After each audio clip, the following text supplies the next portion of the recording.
ಎಲ್ರಿಗೂ ಧನ್ಯವಾದ.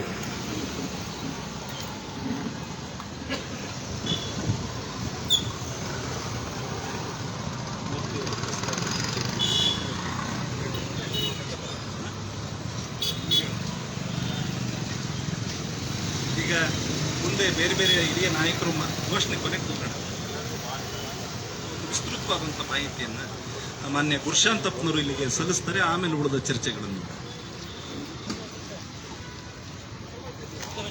ದಯಮಾಡಿ ಕ್ಷಮಿಸಿ, ಹೆಚ್ಚು ಮಾತಾಡೋಕ್ಕಾಗಲ್ಲ. ಆದರೂ ಇವತ್ತಿನ ತೀರಾ ಇವತ್ತು ಅತ್ಯಂತ ಕ್ರಿಟಿಕಲ್ ಮೂಮೆಂಟ್ ಅಂತ ಹೇಳಬೇಕು. ನಮ್ಮ ದೇಶ ಅಪಾಯದ ಪರಿಸ್ಥಿತಿಲಿದೆ. ನಾವು ಏನು ಯುವಶಕ್ತಿ, ಈ ದೇಶದ ಭವಿಷ್ಯದ ಶಕ್ತಿ ಅಂತೇಳಿ ಹೇಳಿ ನಾವು ಮೊದಲಿಂದಲೂ ಪ್ರತಿಪಾದನೆ ಮಾಡ್ಕೊಂಡು ಬಂದಿದ್ದೀವಿ. ಇವತ್ತು ಅವರ ಬದುಕಿನ ಮೇಲೆ ಕೊಡ್ಲಿಪೆಟ್ಟು ಬೀಳ್ತಾ ಇದೆ. ಅವರ ಬದುಕು ಸರ್ವನಾಶ ಆಗೋಂಥ ಹಂತನ ತಲುಪಿದೆ. ಈ ನಮ್ಮನ್ನು ಆಳ್ತಕ್ಕಂಥ ಕೇಂದ್ರ ಸರ್ಕಾರದ ಜನವಿರೋಧಿ ನೀತಿ ಹಾಗೂ ವೈಫಲ್ಯ ಇವತ್ತು ಲಕ್ಷಾಂತರ ಜನ ನೀಟ್ ಪರೀಕ್ಷಾರ್ಥಿಗಳು ಇವತ್ತು ಸಫರ್ ಪಡೋ ಥರ ಆಗೋಗಿದೆ. ಅದರ ಜೊತೆಗೆ 21 ಜನ ಅಮಾಯಕ ಮಕ್ಕಳು ಆತ್ಮಹತ್ಯೆ ಮಾಡ್ಕೊಂಡಿದ್ದಾರೆ ಅಂತೇಳಿ ಹೇಳಿದರೆ ನಾವು ಎಲ್ಲಿಗೆ ತಲುಪ್ತಾ ಇದ್ದೀವಿ? ನಾವು ಈ ದೇಶಕ್ಕೆ ಏನು ರಕ್ಷಣೆ ಕೊಡ್ತಾ ಇದ್ದೀವಿ? ನಾವು ಒಂದು ವೈಫಲ್ಯನ ತಡೆಯೋಕ್ಕಾಗದೇ ಇದ್ದರೂ ನಮ್ಮ ದೇಶದ ಆಂತರಿಕ ಇದ್ರೊಳಗಡೆ ಒಂದು ಪರೀಕ್ಷೆಯ ಪ್ರಶ್ನೆ ಪತ್ರಿಕೆನ ಸೋರದಂತೆ ತಡೆಯೋಕ್ಕಾಗದೇ ಇದ್ದರೂ ನಾವು ದೇಶನ ಎಷ್ಟರ ಮಟ್ಟಿಗೆ ರಕ್ಷಣೆ ಮಾಡ್ತೀವಿ ಅನ್ನೋ ಭರವಸೆನ ನಾವು ಇವತ್ತು ಕೈ ಬಿಡಬೇಕಾಗತ್ತೆ. ಆ ಥರದ ಆಡಳಿತನ ನಾವು ನೋಡ್ತಾ ಇದ್ದೀವಿ. ಈ ಕಾರಣಕ್ಕೆ ಬಹುಶಃ ನಮಗೆ ಅರ್ಥ ಆಗ್ತಿರ್ಲಿಲ್ಲ. ನಾಯಕರು ಎಲ್ಲೋ ರೆಡಿಮೇಡ್ ನಾಯಕರು ಬರ್ತಾರೆ ನಮ್ಮ ಭವಿಷ್ಯನ ಬದಲಾವಣೆ ಮಾಡೋಕ್ಕೆ ಅಂತ. ಯಾವ ಯುವಜನರಿಗೆ, ಯಾವ ವಿದ್ಯಾರ್ಥಿಗಳಿಗೆ ತೊಂದರೆ ಆಯಿತು, ಅದೇ ವಿದ್ಯಾರ್ಥಿಗಳಿಂದ ಇವತ್ತು ನಾಯಕತ್ವ ಪುಟಿದೆತ್ತಿದೆ. ಆ ವಿದ್ಯಾರ್ಥಿಗಳೇ ಇವತ್ತು ದೇಶದ ಭವಿಷ್ಯದ ದಿಕ್ಕನ್ನು ಬದಲಾವಣೆ ಮಾಡಕ್ಕೆ ಹೊರಟಿದ್ದಾರೆ ಅಂತ ಹೇಳಬೇಕಾಗುತ್ತೆ. ಈ ಕಾರಣಕ್ಕೆ ನಾವು ಸತ್ತಂತಿರಬಾರ್ದು, ಎದ್ದು ಕೂಡಬೇಕು, ನಾವು ಅವರಿಗೆ ಬೆಂಬಲ ಕೊಡಬೇಕು ಅನ್ನೋ ಕಾರಣಕ್ಕೆ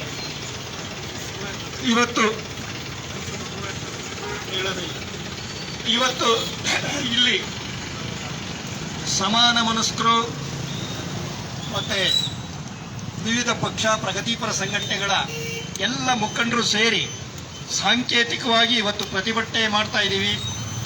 ಈ ಪ್ರತಿಭಟನೆ ಮಾಡೋಕ್ಕೆ ಇವತ್ತು ಸೇರಿರ್ತಕ್ಕಂಥ ಎಲ್ಲರಿಗೂ ಸ್ವಾಗತ ಬಯಸಿ ನನ್ನ ಮಾತನ್ನು ಮುಗಿಸ್ತಾ ಇದ್ದೀನಿ.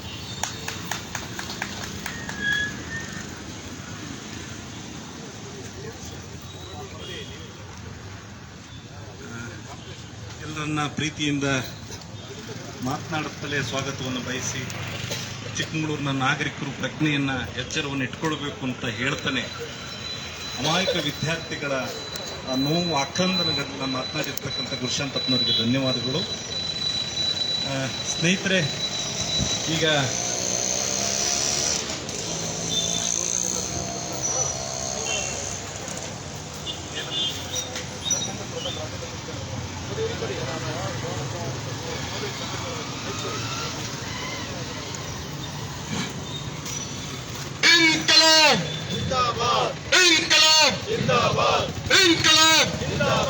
ನಮಗೆ ನ್ಯಾಯ, ನಮಗೆ ನ್ಯಾಯ, ಎಲ್ಲಿವರೆಗೆ ಹೋರಾಟ, ಏನಕ್ಕಾಗಿ ಹೋರಾಟ, ಏನಕ್ಕಾಗಿ ಹೋರಾಟ, हमको चाहिए आजादी, भ्रष्टाचार सरकार से आजादी, हमको मुक्त सरकार से आजादी, हमको भ्रष्टाचार से आजादी, केंद्र सरकार से आजादी, गरीबी से आजादी, खूनी से आजादी, आंदोलनों से आजादी, हमको चाहिए इनकलाब, इनकलाब जिंदाबाद. ಸ್ನೇಹಿತರೆ, ಧನ್ಯವಾದಗಳು. ಈಗ ನಮ್ಮೆಲ್ಲರನ್ನ ಈ ವಿಷಯವನ್ನು ಕುರಿತು ಇದರ ಬಹಳ ಆಸಕ್ತಿಯನ್ನು ವಹಿಸಿ ನಮ್ಮ ಜಿಲ್ಲೆಯ ಪ್ರತಿಭಟನೆಯನ್ನು ದಾಖಲಿಸಬೇಕು, ಮತ್ತೆ ನಾವು ಜೀವಂತವಾಗಿದ್ದೇವೆ, ಮತ್ತೆ ಈ ನಮ್ಮ ನಡುವೆ ನಡೆಯಬಹುದಾದ ಅನ್ಯಾಯಗಳಿಗೆ ನಾವು ಧ್ವನಿಯಾಗ್ತೇವೆ ಅಂತ ಹೇಳಿ ನಮ್ಮೆಲ್ಲರನ್ನ ಒಟ್ಟಿಗೆ ಸೇರಲಿಕ್ಕೆ ಮತ್ತೆ ಇದಕ್ಕೆ ಕಾರಣೀಕರ್ತರಾಗಿರ್ತಕ್ಕಂಥ ML ಮೂರ್ತಿಯವರು ಅವರು ಇದರ ಒಂದು ವಿಸ್ತೃತವಾದ ವಿಚಾರವನ್ನು ಕೊನೆ ಮಾತಾಡ್ತಾರೆ.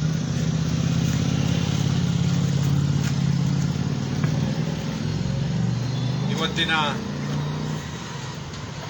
ಏನು ಈ ವಿದ್ಯಾರ್ಥಿಗಳು ಅವರ ಹಕ್ಕಿಗಾಗಿ ನ್ಯಾಯ ಕೇಳಲಿಕ್ಕೆ ಚಳವಳಿ ಮಾಡ್ತಕ್ಕಂಥ ಸಂದರ್ಭದಲ್ಲಿ ಅವ್ರ ಮೇಲೆ ವಿನಾಕಾರಣ ದಬ್ಬಾಳಿಕೆ ಮಾಡ್ತಕ್ಕಂಥ ಅಧಿಕಾರವನ್ನು ದುರುಪಯೋಗ ಪಡಿಸ್ಕೊಳ್ತಾ ಇರ್ತಕ್ಕಂಥ ಕೇಂದ್ರ ಸರ್ಕಾರದ ಶಿಕ್ಷಣ ಮಂತ್ರಿ ಆದಂಥ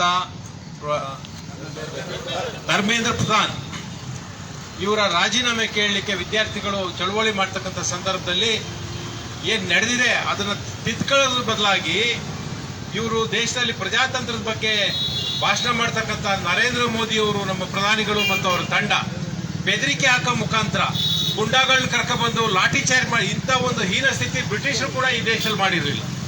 ಇವತ್ತು ಆ ಪೊಲೀಸ್ನವ್ರ ಡ್ರೆಸ್ ಅಲ್ಲಿ ಲಾಠಿ ಹಿಡ್ಕೊಂಡ್ಬಂದು ನಮ್ಮ ವಿದ್ಯಾರ್ಥಿಗಳಿಗೆ ಹೊಡಿತಕ್ಕಂಥ ಕೆಲಸ ನಡೀತದೆ. ಇದು ಬಹುಶಃ ವಿನಾಶಕಾಲೆ ವಿಪರೀತ ಬುದ್ಧಿ ಅಂತೇಳಿ ಇವ್ರು ಏನು ಭಾಷಣ ಮಾಡಿದ್ರು ಅದಾಗಿಲ್ಲ.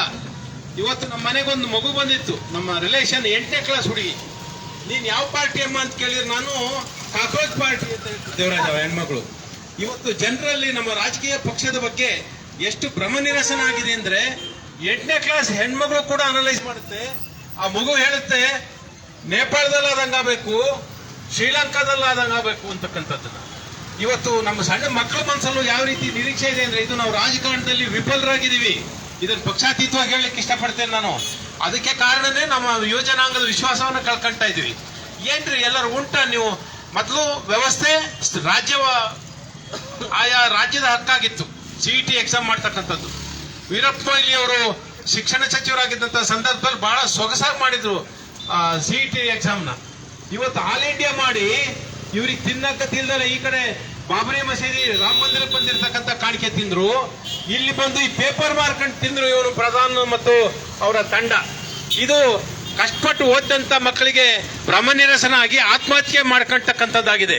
ಇವತ್ತೇನಾದ್ರೂ ಸತ್ಯ ಇದ್ರೆ, ನರೇಂದ್ರ ಮೋದಿಗೆ ಏನಾದ್ರು ಮಾನ ಮರ್ಯಾದೆ ಇದ್ರೆ, ನೀವು ಈ ವಿದ್ಯಾರ್ಥಿಗಳು ಏನು ಆತ್ಮಹತ್ಯೆ ಮಾಡ್ಕೊಂಡಿದ್ದಾರೆ ಇದು ಆತ್ಮಹತ್ಯೆ ಅಲ್ಲ, ಇದು ಆ ವಿದ್ಯಾರ್ಥಿಗಳ ಮೇಲೆ ನಡೆದಿರ್ತಕ್ಕಂಥ ಕೊಲೆ ಅಂತಕ್ಕಂಥದ್ದನ್ನ ಪರಿಗಣಿಸಿ ಆ ಶಿಕ್ಷಣ ಮಂತ್ರಿ ಮೇಲೆ ಕೊಲೆ ಕೇಸ್ ಹಾಕಿ ನೀವು ಜೈಲಿಗೆ ಕಳಿಸಿದ್ರೆ ನೀವು ಜನಪರವಾಗಿದ್ದೀರಿ ಅಂತ, ಇಲ್ಲದೆ ಹೋದ್ರೆ ಲೂಟಿಕೋರರ ಪರವಾಗಿದ್ದೀರಿ ಅಂತ ಹೇಳಿದ್ರೆ ತಪ್ಪಾಗಲಾರದು.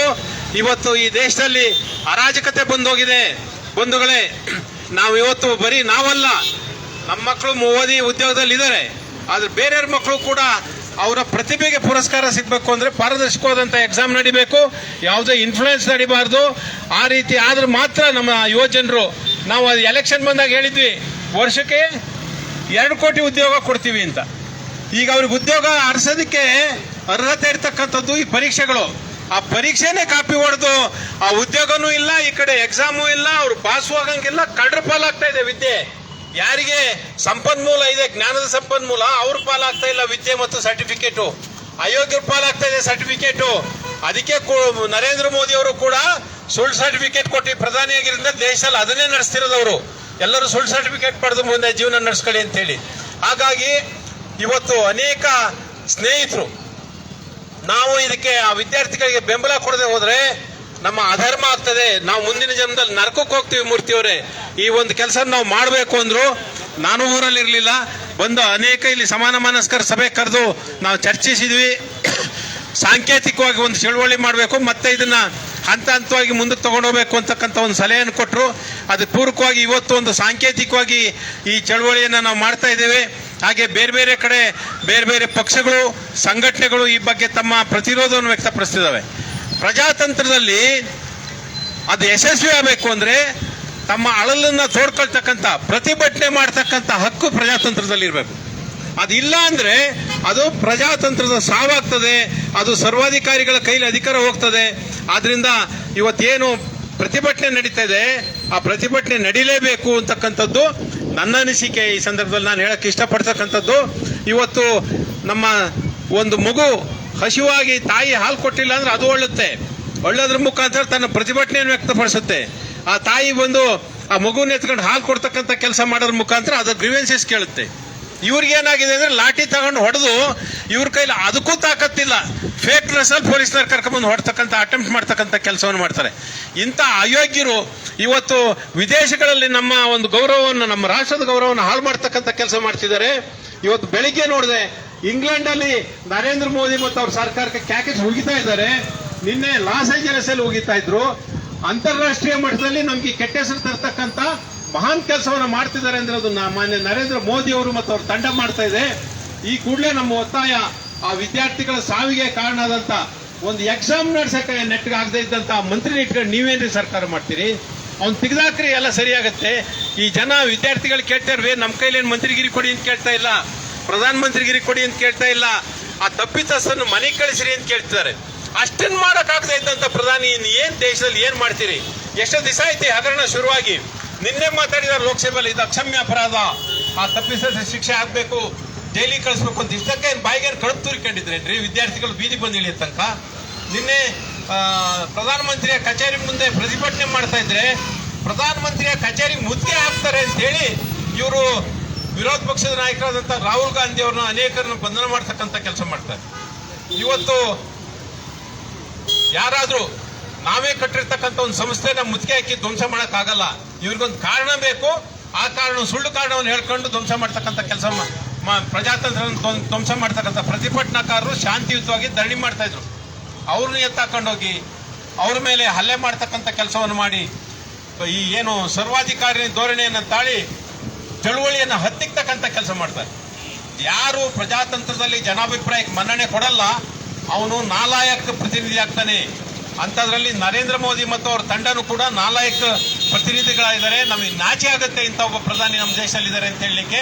ಆದ್ರಿಂದ ಮೋದಿಯವರೇ, ನೀವು ಈಗಲೂ ಗೌರವ ಉಳಿಸ್ಕೋಬೇಕು ಅಂದ್ರೆ ಆ ಮಂತ್ರಿ, ಶಿಕ್ಷಣ ಮಂತ್ರಿ ಅವ್ರನ್ನ ಕೂಡಲೇ ವಜಾ ಮಾಡ್ತಕ್ಕಂಥ ಕೆಲಸ ಮಾಡಿ, ಆ ವಿದ್ಯಾರ್ಥಿಗಳನ್ನ ಕರೆದು ಮಾತಾಡಿ ಅವರ ಅಳಲು ಏನು ಅಂತಕ್ಕಂಥ ಕೇಳ್ತಕ್ಕಂಥ ಕೆಲಸವನ್ನು ಮಾಡಿ ಅಂತ ಒತ್ತಾಯ ಮಾಡ್ತಾ, ಇವತ್ತು ದಿಢೀರಾಗಿ ಸಂಘಟನೆ ಮಾಡಿರ್ತಕ್ಕಂಥ ಕಾರ್ಯಕ್ರಮಕ್ಕೆ ಅನೇಕ ಸಂಘಟನೆಗಳ ನಾಯಕರೆಲ್ಲ ಬಂದಿದ್ದೀರಿ. ಎಲ್ಲರೂ ಬಹಳ ಇಂಪಾರ್ಟೆಂಟ್ ಪರ್ಸನ್ಸೇ ಬಂದಿದ್ದೀರಿ, ಇನ್ನೂ ಬರಕ್ಕಿದ್ದಾರೆ. ತಮ್ಗೆಲ್ಲರಿಗೂ ಈ ಒಂದು ಸಂಘಟನೆಯ ಪರವಾಗಿ ಇಲ್ಲಿ ಒಂದು ಪ್ರಗತಿಪರ ವೇದಿಕೆ ಅಂತ ನಾವು ಮಾಡ್ಕೊಂಡಿದ್ದೀವಿ. ಮತ್ತು ಸಹಮತ ಇರ್ತಕ್ಕಂಥವರ ವೇದಿಕೆಯನ್ನು ಮಾಡ್ಕೊಂಡು ನಮ್ಮ ಬೆಂಬಲವನ್ನ ಕೊಡಬೇಕು ಅಂತಕ್ಕಂಥದ್ದು ನಮ್ದು. ಅಂತಾರಾಷ್ಟ್ರೀಯ ಮಟ್ಟದಲ್ಲಿ ಚಿಕ್ಕಮಗಳೂರು ನಾಗರಿಕರ ಗೌರವ ಉಳಿಬೇಕು. ಯಾಕೆಂದ್ರೆ ಇದು ನಮಗೋಸ್ಕರ ಮಾತ್ರ ಮಾಡ್ತಿಲ್ಲ.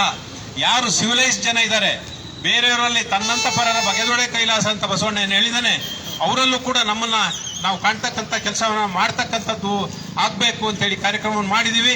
ಇದಕ್ಕೋಸ್ಕರ ನಮ್ಮ ರವೀಶ್ ಕ್ಯಾತನ್ಬೀಡ್ ಅವರು, ನಮ್ಮ ಕನೋಜ್ ನಾಯ್ಡು ಅವರು, ಶ್ರೀನಿವಾಸ್ ದೇವಾಂಗ್ ಅವರು, ಕೋಟೆ ಆನಂದ್ ಅವರು, ಇವರೆಲ್ಲ ಈ ಒಂದು ಕಾರ್ಯಕ್ರಮ ಸಂಘಟನೆ ಮಾಡೋದ್ರಲ್ಲಿ ಶ್ರಮವಹಿಸಿ ಕೆಲಸ ಮಾಡಿದ್ದಾರೆ. ಅವರೆಲ್ಲರಿಗೂ ಕೃತಜ್ಞತೆಯನ್ನು ಹೇಳಿ ನನಗೆ ಅವಕಾಶಕ್ಕಾಗಿ ಹೊಂದಿಸಿ ನಾನು ಮಾತು ಮುಗಿಸ್ತೇನೆ. ನಮಸ್ಕಾರ.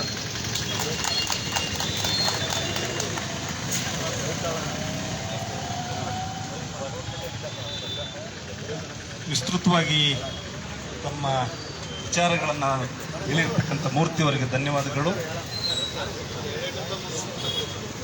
ಸಮಾನ ಮನಸ್ಕರು ಈ ಜಿಲ್ಲೆಯ ಒಳಗೆ ಪ್ರಗತಿಪರವಾದಂಥ ಆಲೋಚನೆಯನ್ನು ಇಟ್ಕೊಂಡಿರ್ತಕ್ಕಂಥವ್ರು ಈ ದೇಶದಲ್ಲಿ ನಡೆಯುತ್ತಿರುವಂತಹ ಅನ್ಯಾಯಗಳಿಗೆ ಧ್ವನಿಯಾಗಬೇಕು ಅನ್ನುವಂಥದ್ದನ್ನ ತಾವೆಲ್ಲರೂ ಕೂಡ ವ್ಯಕ್ತಪಡಿಸಿದ್ರಿ. ಈಗ ಆರಾಧ್ರ ಮಾತನಾಡಬೇಕು.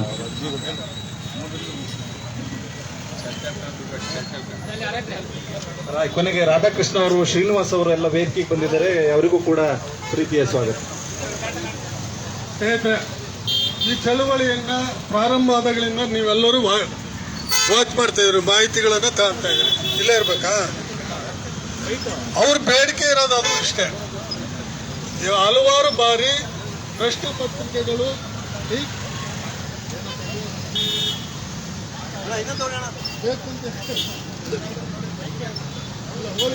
ನನ್ನ ಬಾಯಿ ಚೆನ್ನಾಗಿದೆ, ನನ್ನ ಬಾಯಿ ಚೆನ್ನಾಗಿದೆ.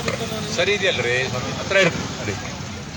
ಹಲವಾರು ಬಾರಿ ಪ್ರಶ್ನೆ ಪತ್ರಿಕೆಗಳು ಬಹಿರಂಗವಾಗಿದ್ದು ಪರೀಕ್ಷೆಗಳನ್ನು ಮುಂದೂಡ್ತಾ ಬಂದಿದೆ. ಮೊನ್ನೆ ಪ್ರಾರಂಭದಲ್ಲಿ ಇಲ್ಲ ಬಿಡಿ,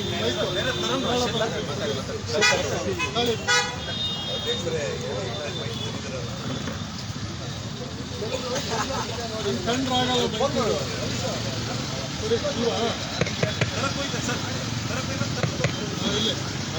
ಹಲೋ, ಪ್ರಾರಂಭದಲ್ಲಿ ಏನು ಪರೀಕ್ಷೆಗೆ ಸಿದ್ಧರಾಗಿದ್ರು ಆ ನಂತರ ನಡೆದ ಪರೀಕ್ಷೆಯಲ್ಲಿ ಸುಮಾರು 2.5 ಲಕ್ಷ ಜನ ವಿದ್ಯಾರ್ಥಿಗಳು ಪರೀಕ್ಷೆ ಬರೀಲಿಲ್ಲ. ಸುಮಾರು 2.5 ಲಕ್ಷ ಜನ ವಿದ್ಯಾರ್ಥಿಗಳು ಪ್ರಶ್ನೆ ಪತ್ರಿಕೆ ಲೀಕ್ ಆದ ನಂತರ ನಡೆದಂತಹ ಇಲ್ಲೇ ಪ್ರಶ್ನೆ ಬರೀಲಿಲ್ಲ. ಅದರ ಅರ್ಥ ಸುಮಾರು 2.5 ಲಕ್ಷ ಜನ ವಿದ್ಯಾರ್ಥಿಗಳು ಏನು ಅದರಲ್ಲಿ ಆಯ್ಕೆ ಬಯಸಿದ್ರು ಅವರಿಗೆ ವಂಚನೆ ಆಯಿತು, ಅವರಿಗೆ ಅನ್ಯಾಯ ಆಯಿತು. ನನಗನ್ಸುತ್ತೆ ಈ ಮೈಕು ಬಹಳ ಅನ್ಯಾಯ ಮಾಡ್ತಾ ಇತ್ತು. ಇದು ಯಾರ್ದೋ ಕಡೆದು ಗೊತ್ತಿಲ್ಲ, ನಿಮ್ಮ ಕಡೆದೇ ಇರಬೇಕು. ಬೇಡ ಇದು ಯಾಕೆ ಸರ್, ಬೇಡ ಬಿಡಿ ಸರ್, ಸುಮ್ಮನೆ ಡಿಸ್ಟರ್ಬ್. ಸೊ ಅದಾದ ನಂತರ ಅವ್ರ ಬೇಡಿಕೆ ಆದರೂ ಏನು, ಸರ್ಕಾರದ ರಾಜೀನಾಮೆ ಕೊಟ್ಟಿಲ್ಲ. ಕಾಂಗ್ರೆಸ್ನವರು, ಕಮ್ಯುನಿಸ್ಟ್, ಬೇರೆಯವರು, ರಾಜಕೀಯ ಪಕ್ಷದವ್ರು ಕೇಳ್ದಂಗೆ ನಾವು ಅಧಿಕಾರ ಮಾಡ್ತೀವಿ, ನೀವು ಅಧಿಕಾರ ಬಿಟ್ಕೊಡಿ ಅಂತ ಕೇಳಲಿಲ್ಲ. ಅವ್ರು ಕೇಳಿದ್ದು ಈ ತಪ್ಪಿಗೆ ಕಾರಣಕರ್ತರಾಗಿರ್ತಕ್ಕಂತಹ ಆ ಮಂತ್ರಿಯನ್ನಷ್ಟೇ ರಾಜೀನಾಮೆ ಕೇಳಿದ್ದು. ಆದ್ರೆ ಅವರು ರಾಜೀನಾಮೆ ಕೊಡಿಸಿಲ್ಲ. ಅದಕ್ಕೆ ಕಾರಣವನ್ನ ಇಲ್ಲಿರ್ತಕ್ಕಂಥ ನಾವು ಮತ್ತು ಭಾರತ ದೇಶದ ಜನ ಅರ್ಥ ಮಾಡ್ಕೋಬೇಕು. ಆ ವ್ಯಕ್ತಿ RSSನ ಮುಖವಾಣಿ. ಆ ಧರ್ಮೇಂದ್ರ ಪ್ರಸಾದ್ ಯಾರಿದ್ದಾರೆ ಅವರು RSSನವರು.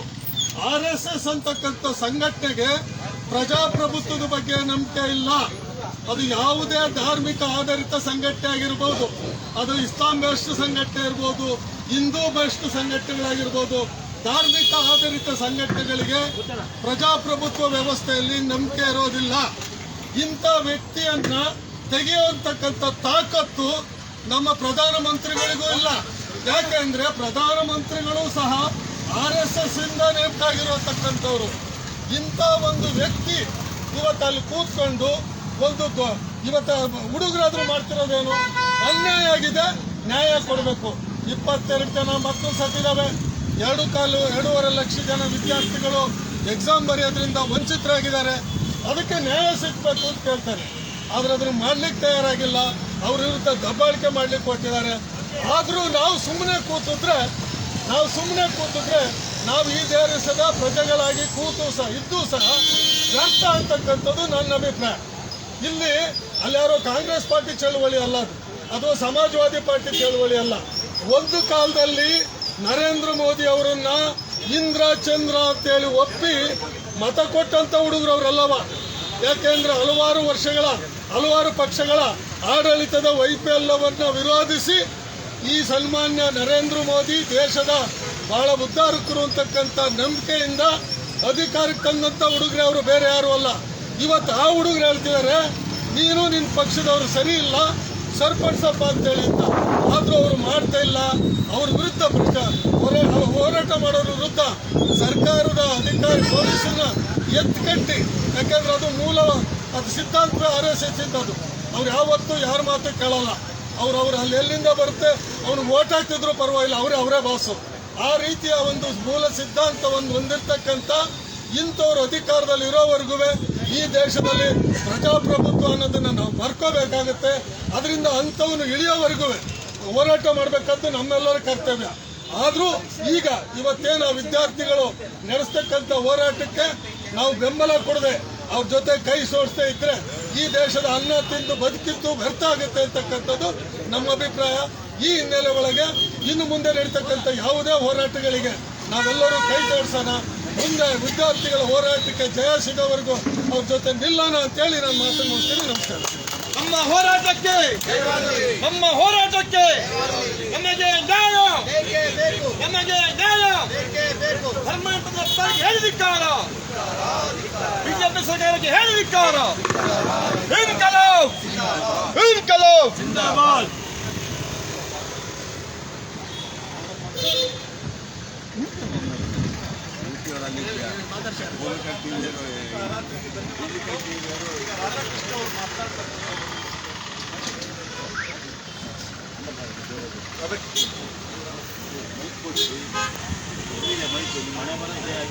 ಚುನಾವಣೆಯಲ್ಲಿ ನಿರತರಾಗಿರುವಂತಹ ಎಲ್ಲ ಗೌರವಾನ್ವಿತ ಎಲ್ಲ ಪಕ್ಷಗಳ ಸಂಘಟನೆಗಳ ಮುಖಂಡರಿಗೆ ನಮಸ್ಕಾರವನ್ನು ಹೇಳುತ್ತಾ ಬಂಧುಗಳೇ, ಸನ್ಮಾನ್ಯ ಈ ದೇಶದ ಪ್ರಧಾನಮಂತ್ರಿ ನರೇಂದ್ರ ಮೋದಿಯವರು ಬಹುಶಃ ನನ್ನ ಗಮನಕ್ಕೆ ಬಂದ ಹಾಗೆ ಸ್ವತಂತ್ರ ಬಂದಾಗಿಂದ ಎಷ್ಟು ಜನ ಪ್ರಧಾನಮಂತ್ರಿಗಳಾದರೂ ಅವರೆಲ್ಲರಿಗಿಂತ ಹೆಚ್ಚು 11 ವರ್ಷಗಳಲ್ಲಿ ಹೊರದೇಶವನ್ನ ಅವರು ಸುತ್ತಿದ್ದಾರೆ. ಹೊರದೇಶದಲ್ಲಿ ಅನೇಕ ರಾಷ್ಟ್ರಗಳಲ್ಲಿ ಅವರಿಗೆ ಮೆಟ್ಲನ್ನ ಕೊಟ್ಟಿದ್ದಾರೆ, ವಿಶ್ವ ನಾಯಕನ ಪಟ್ಟವನ್ನ ಕೊಟ್ಟಿದ್ದಾರೆ. ಬಹುಶಃ ಅವರು ತಗೊಂಡಷ್ಟು ಪ್ರಶಸ್ತಿಯನ್ನು ಹೊರದೇಶದಲ್ಲಿ ಇದುವರೆಗೆ ಆಗಿರುವಂತ ಪ್ರಧಾನಿ ಯಾರೂ ತಗೊಳಕ್ಕಾಗಿಲ್ಲ ಅಂತ ನನ್ನ ಅನಿಸಿಕೆ. ಅದೇ ನಮ್ಮ ದೇಶದೊಳಗೆ ನೋಡಿದ್ರೆ ಇಷ್ಟು ವರ್ಷಗಳ ಕಾಲ ಪ್ರಧಾನಮಂತ್ರಿಗಳಾದ್ರಲ್ಲ, ಅವರೆಲ್ಲರಿಗಿಂತ ಹೆಚ್ಚು ಭ್ರಷ್ಟಾಚಾರದಲ್ಲಿ ಮುಳುಗಿರುವಂತ ಪ್ರಧಾನಮಂತ್ರಿ ಮೊದಲನೇರು ಅಂತಂದ್ರೆ ನರೇಂದ್ರ ಮೋದಿ ಅವರು. ಬಹುಶಃ ಅವರಷ್ಟು ಸ್ವಜನ ಪಕ್ಷಪಾತವನ್ನು ಕೂಡ ಇದುವರೆಗೆ ಆಗಿರುವಂತಹ ಪ್ರಧಾನಮಂತ್ರಿಗಳು ಮಾಡಿಲ್ಲ. ಅಷ್ಟೊಂದು ಕೆಟ್ಟ ಆಡಳಿತವನ್ನ ನಮ್ಮ ಭಾರತ ದೇಶಕ್ಕೆ ಕೊಡ್ತಾ ಇದ್ದಾರೆ. ನಮ್ಮ ಎಂ ಎಲ್ ಮೂರ್ತಿ ಸಾಹೇಬರು ಮಾತಾಡಿದಾಗೆ ಪ್ರಜಾಪ್ರಭುತ್ವ ಅಂತಂದ್ರೆ ಅವರ ಬೇಡಿಕೆಗಳನ್ನ ಅಥವಾ ಅವರ ಸಮಸ್ಯೆಗಳನ್ನ ಹೇಳಿಕೊಡುವಂತ ಒಂದು ಸ್ಥಿತಿ ಇರಬೇಕು. ಆದ್ರೆ ಇವತ್ತು ಈ ವ್ಯವಸ್ಥೆಯ ವಿರುದ್ಧ ಯಾರಿಗೆ ಅನ್ಯಾಯ ಆಗ್ತಿದೆಯೋ ಅವ್ರು ಕೇಳಿದ್ರೆ ಅದನ್ನ ಹತ್ತಿಕ್ಕುವಂತ ವ್ಯವಸ್ಥೆ ಇವತ್ತು ಉಲ್ಪಣ ಆಗಿದೆ. ಅಂತಂದ್ರೆ ಪ್ರಜಾಪ್ರಭುತ್ವ ವ್ಯವಸ್ಥೆ ನಮ್ಮ ಭಾರತದಲ್ಲಿ ಇದೆಯಾ ಅನ್ನೋ ಪ್ರಶ್ನೆಗಳು ಇವತ್ತು ನಮಗೆ ಕಾಡ್ತಾ ಇದೆ. ಮಿತ್ರರೇ, ಅವರು ಅನೇಕ ವರ್ಷಗಳ ಕಾಲ ಕಾಂಗ್ರೆಸ್ ಆಡಳಿತ ಇರಬಹುದು ಅಥವಾ ಬೇರೆ ಬೇರೆ ಆಡಳಿತ ಏನಿತ್ತು ನಮ್ಮ ಭಾರತದಲ್ಲಿ ಅದನ್ನೆಲ್ಲ ಆರೋಪಿಸಲೇ ಬಂದ್ರು. ಆ ವ್ಯವಸ್ಥೆಯನ್ನ ಈಗಳಿತ ಬಂದ್ರು. ನಾವೆಲ್ಲ ಅಂದ್ಕೊಂಡಿದ್ವಿ ಈ ಭಾರತ ದೇಶಕ್ಕೆ ಒಂದು ಒಳ್ಳೆ ವ್ಯವಸ್ಥೆಯನ್ನ ಕೊಡ್ತಾರಂತ ಹೇಳಿ. ಅದು ಹುಸಿಯಾಗಿ ಹೋಯ್ತು. ಹಿಂದೂ ಹಿಂದೂ ಹಿಂದೂ ಅಂದ್ಕೊಂಡ್ರು. ಹಿಂದೂಗಳ ಮೇಲೆ ಮುಸಲ್ಮಾನರು ದಾಳಿ ಮಾಡ್ತಾ ಇದ್ದಾರೆ, ಹಿಂದೂಗಳ ಸಂಖ್ಯೆ ಕಡಿಮೆ ಆಗ್ತಾ ಇದೆ, ಪರಕೀಯರ ದಾಳಿ ಆಗ್ತಾ ಇದೆ ಅಂತ ಹೇಳಿದ್ರು. ನಾವು ಹಿಂದೂ ಒಂದು ನಿರೀಕ್ಷೆ ಇಟ್ಕೊಂಡ್ವಿ. ಹೋಗ್ಲಿ, ಹಿಂದೂ ಅಂತೇಳಿ ಹೇಳುವಂತರು ಇವರು, ಹಿಂದೂ ಭಾರತವನ್ನ ಮಾಡಬೇಕು ಅಂತ ಹೊರಟರು ಅಂತಾರೆ ಇವರು. ಹಿಂದೂಗಳನ್ನ ಆರ್ಥಿಕವಾಗಿ ಬಹಳ ಸಮೃದ್ಧಿ ಮಾಡ್ತಾರಂತ ನಾವು ತಿಳ್ಕೊಂಡ್ವಿ. ಬಹುಶಃ ಅವ್ರ ಪ್ರಾರಂಭದಲ್ಲಿ 20 ಲಕ್ಷ ಸಾವಿರ ಕೋಟಿಯನ್ನ ಬಡಜನರಿಗಾಗಿ ನಾನು ಕೊಡ್ತಾ ಇದ್ದೀನಿ ಅಂತ ನರೇಂದ್ರ ಮೋದಿ ಅವರು ತೀರ್ಮಾನ ತಗೊಂಡಾಗ ಎಲ್ಲರ ಮನಸ್ಸಲ್ಲಿ ಒಂದು ಹೊಸ ಜೀವನ ಕಾಣುವಂತ ಒಂದು ಕನಸನ್ನ ಕಾಣ್ತಾ ಇದ್ರು. ಆದ್ರೆ ಕೇವಲ 20 ಲಕ್ಷ ಕೋಟಿ ಅಲ್ಲ, 100 ಲಕ್ಷ ಕೋಟಿ ಆದ್ರೂ ಕೂಡ ಇವತ್ತು ಹಿಂದೆ ಏನಿತ್ತು ವ್ಯವಸ್ಥೆ ಅದಕ್ಕಿಂತ ಹದಗೆಡುವಂತ ಪರಿಸ್ಥಿತಿ ಇವತ್ತು ಆರ್ಥಿಕವಾಗಿ ಸಾಮಾನ್ಯ ಜನರಿಗೆ ಇವತ್ತು ಕಾಡ್ತಾ ಇದೆ. ಅಂತಂದ್ರೆ ನರೇಂದ್ರ ಮೋದಿ ಅವರಿಂದ ನಾವೇನನ್ನು ಕೂಡ ಇವತ್ತು ನಿರೀಕ್ಷೆ ಮಾಡ್ಲಿಕ್ಕಾಗಲ್ಲ. ಇಂಥ ಪ್ರಧಾನಮಂತ್ರಿಗಳು ನಮ್ಮ ದೇಶಕ್ಕೆ ಲಾಯಕ್ಕಿಲ್ಲ ಅನ್ನೋದನ್ನ ಇವತ್ತು ನಾವು ತೀರ್ಮಾನ ತಗೋಬೇಕಾಗುತ್ತೆ. ಎಂತ ಕ್ರೂರವಾಗಿ ನಡ್ಕೊಂಡಿದ್ದಾರೆ ಅಂತಂದ್ರೆ ಸಿಇಟಿ ಇಲ್ಲದ ಅನ್ಯಾಯವನ್ನ ಖಂಡಿಸಿ ಪ್ರತಿಭಟನೆ ಮಾಡ್ತಿರುವಂತ ಯುವಕ ಯುವತಿಯರ ಮೇಲೆ ಬಹಳ ಅಮಾಯಕವಾಗಿ ಕ್ರೂರವಾಗಿ ದೌರ್ಜನ್ಯ ಮಾಡಿದ್ದಾರೆ. ಹೆಣ್ಣು ಅನ್ನೋದನ್ನ ಗಮನ ಹಾಕ್ತಾರೆ ಇವತ್ತು ಶಿಕ್ಷಕರೇ ಹೊಡೆದಿದ್ದಾರೆ. ಇದು ನಾವು ಖಂಡಿತವಾಗಿ ಖಂಡಿಸಬೇಕಾಗುತ್ತೆ. ಇದನ್ನ ನಾವು ಕಣ್ಣು ಮುಚ್ಚಿ ಕುತ್ಕೊಂಡ್ರೆ ಏನೋ ಒಂದು ಭ್ರಷ್ಟ ವ್ಯವಸ್ಥೆ ಇದೆ, ಆ ವ್ಯವಸ್ಥೆ ಒಳಗೆ ನಾವು ಕೂಡ ಒಬ್ಬರು ಪಾಲ್ದಾರ ಆಗ್ತೀವಿ. ಅದರಿಂದ ನಾವು ಮಾತಾಡುವಂತ ಹಕ್ಕನ್ನ ಇವತ್ತು ನಾವು ಪಡ್ಕೊಂಡಿದೀವಿ. ನಾವು ಎಲ್ಲಿ ಈ ಸಮಸ್ಯೆಗಳಿರ್ತದೆ, ಎಲ್ಲಿ ಅನ್ಯಾಯ ಅಕ್ರಮಗಳು ನಡೀತದೆ, ಅಲ್ಲಿ ನಾವು ಧ್ವನಿಯನ್ನ ಮಾಡಬೇಕಾಗುತ್ತೆ ಮಿತ್ರರೇ. ಸಾಂಕೇತಿಕವಾಗಿ ಇವತ್ತು ವಾಂಗ್ಚುಕ್ ಅವರಿಗೆ ಬೆಂಬಲ ನೀಡಿ ಸಿಇಟಿ ಇರುವಂತ ಅನಾಹುತಗಳನ್ನ ಖಂಡಿಸಿ ಇವತ್ತು ಈ ಒಂದು ಚಳವಳಿ ಅಗತ್ಯ ಇತ್ತು. ಆ ಚಳವಳಿಯನ್ನ ಮಾಡಬೇಕು ಅಂತೇಳಿ ಎಂ.ಎಲ್. ಮೂರ್ತಿ ಅವರು ನಮ್ಮನ್ನೆಲ್ಲ ಕರೆದು ಮಾತಾಡಿದಾಗ ನಾವು ಎರಡು ಮಾತಾಡದಲ್ಲಿ ಆಯ್ತು ಮಾಡೋಣ ಅಂತೇಳಿ ಅವ್ರಿಗೆ ನಾವು ಬೆಂಬಲ ಕೊಟ್ಟಿವಿ. ಈ ಚಳವಳಿ ಮಾತ್ರ ಅಲ್ಲ, ಮುಂದೆ ದೊಡ್ಡ ಮಟ್ಟದ ಚಳವಳಿಯನ್ನ ನಾವು ಮಾಡಬೇಕಾಗುತ್ತೆ ಅಂತೇಳಿ ಹೇಳಿ ಕೊನೆಯದಾಗಿ ಒಂದು ಮಾತನ್ನ ಹೇಳಿ ನಾನು ನನ್ನ ಮಾತನ್ನ ಮುಗಿಸ್ತಾ ಇದ್ದೇನೆ ಮಿತ್ರರೇ. ಇವತ್ತು ಭ್ರಷ್ಟಾಚಾರ ಪ್ರಾರಂಭ ಆಯ್ತು ಅಂತಂದ್ರೆ ಮೇಲಿಂದ ಪ್ರಾರಂಭ ಆಗಿರೋದು. ಮೇಲೆ ಅಂತಂದ್ರೆ ಹಣವಂತರು ಅಥವಾ ಸರ್ಕಾರದ ಕಡೆಯಿಂದ ಆಗಿರುವಂತದ್ದು. ಜಾತೀಯತೆ ಪ್ರಾರಂಭ ಆಗಿರೋದು ಕೂಡ ಮೇಲಿಂದ ಪ್ರಾರಂಭ ಆಗಿರೋದು ಜಾತೀಯತೆ. ಇದು ಮೇಲಿಂದ ಅವರೆಲ್ಲ ನಾವು ಸಮಾನರು ಅಂತೇಳಿ ಜನರೊಟ್ಟಿಗೆ ಸೇರ್ಕೊಂಡ್ರೆ ಜಾತೀಯತೆ ಇಲ್ದಂಗ ಆಗ್ತದೆ. ಭ್ರಷ್ಟಾಚಾರ ಮಾಡ್ತಿರುವಂತ ಸರ್ಕಾರ ಆಗಿರ್ಬೋದು ಅಥವಾ ವ್ಯವಸ್ಥೆ ಆಗಿರ್ಬೋದು, ಭ್ರಷ್ಟಾಚಾರಿಗಳಾಗಿರ್ಬೋದು, ಅದನ್ನ ಬಿಟ್ರೆ ಇವತ್ತು ಸಮೃದ್ಧವಾದ ರಾಷ್ಟ್ರವನ್ನ ನಾವು ಕಟ್ಟೋದು ಕಷ್ಟ ಆಗಲ್ಲ. ಅದರಿಂದ ಈ ವ್ಯವಸ್ಥೆ ಯಾರು ಭ್ರಷ್ಟಾಚಾರಿಗಳಿದಾರೋ, ಯಾರು ಕೋಮುವಾದಿ ಕಳ್ಳೂರಿಯನ್ನ ಏಳಿಸ್ತಾ ಇದ್ದಾರೋ ಅವ್ರನ್ನ ಹತ್ತಿಕ್ಕಬೇಕು ಅಂತಂದ್ರೆ ನಾವೆಲ್ಲರೂ ಕೂಡ ಒಗ್ಗಟ್ಟಾಗಬೇಕಾಗುತ್ತೆ. ಸಮಾನ ಮನಸ್ಕರು ಇವತ್ತು ನಾವೇನ್ ಚಳವಳಿಯನ್ನ ಮಾಡ್ತಾ ಇದ್ವಿ, ನಾವೆಲ್ಲರೂ ಕೂಡ ಒಗ್ಗಟ್ಟಾಗಿ ಒಂದು ದೊಡ್ಡ ಪ್ರತಿಭಟನೆ ಮಾಡಿದಾಗ ಮಾತ್ರ ಇವೆಲ್ಲ ಹೋಗಲಾಡಿಸಿ ಸಮೃದ್ಧವಾದ ರಾಷ್ಟ್ರ ಕಾಣಬಹುದು. ಅದರ ಜೊತೆಯಲ್ಲಿ ಎಲ್ಲರೂ ಸಮಾನರಂತೇಳಿ ಹೇಳುವಂತ ಸಂವಿಧಾನವನ್ನ ಜಾರಿ ಮಾಡಲಿಕ್ಕೆ ಅವಕಾಶ ನಮಗೆಲ್ಲರಿಗೂ ಕೂಡ ಸಿಗ್ತದೆ ಅಂತೇಳಿ ಈ ಸಂದರ್ಭದಲ್ಲಿ ಹೇಳಿ, ಹಿಂದೆ ಮೊನ್ನೆ ನಡೆದ ಘಟನೆಯನ್ನ ನಾನು ಖಂಡಿಸಿ ವಾಂಗ್ಚುಕ್ ಅವರಿಗೆ ನಾನು ಬೆಂಬಲವನ್ನ ನೀಡಿ ಬಹುಜನ ಸಮಾಜ್ ಪಾರ್ಟಿಯಿಂದ ಇಡೀ ದೇಶದಲ್ಲಿ ನಾವು ಬೆಂಬಲವನ್ನ ನೀಡ್ತಾ ಇದ್ವಿ. ಹಾಗೇನೆ ಈ ಸಭೆನಲ್ಲೂ ಕೂಡ ನಾವು ಬೆಂಬಲವನ್ನ ನೀಡ್ತಿ ನನ್ನ ಮಾತಿಗೆ ಇತಿಶ್ರೀ ಆಡ್ತಾ ಇದ್ದೇನೆ. ಜೈ ಭೀಮ್, ಜೈ ಭಾರತ್.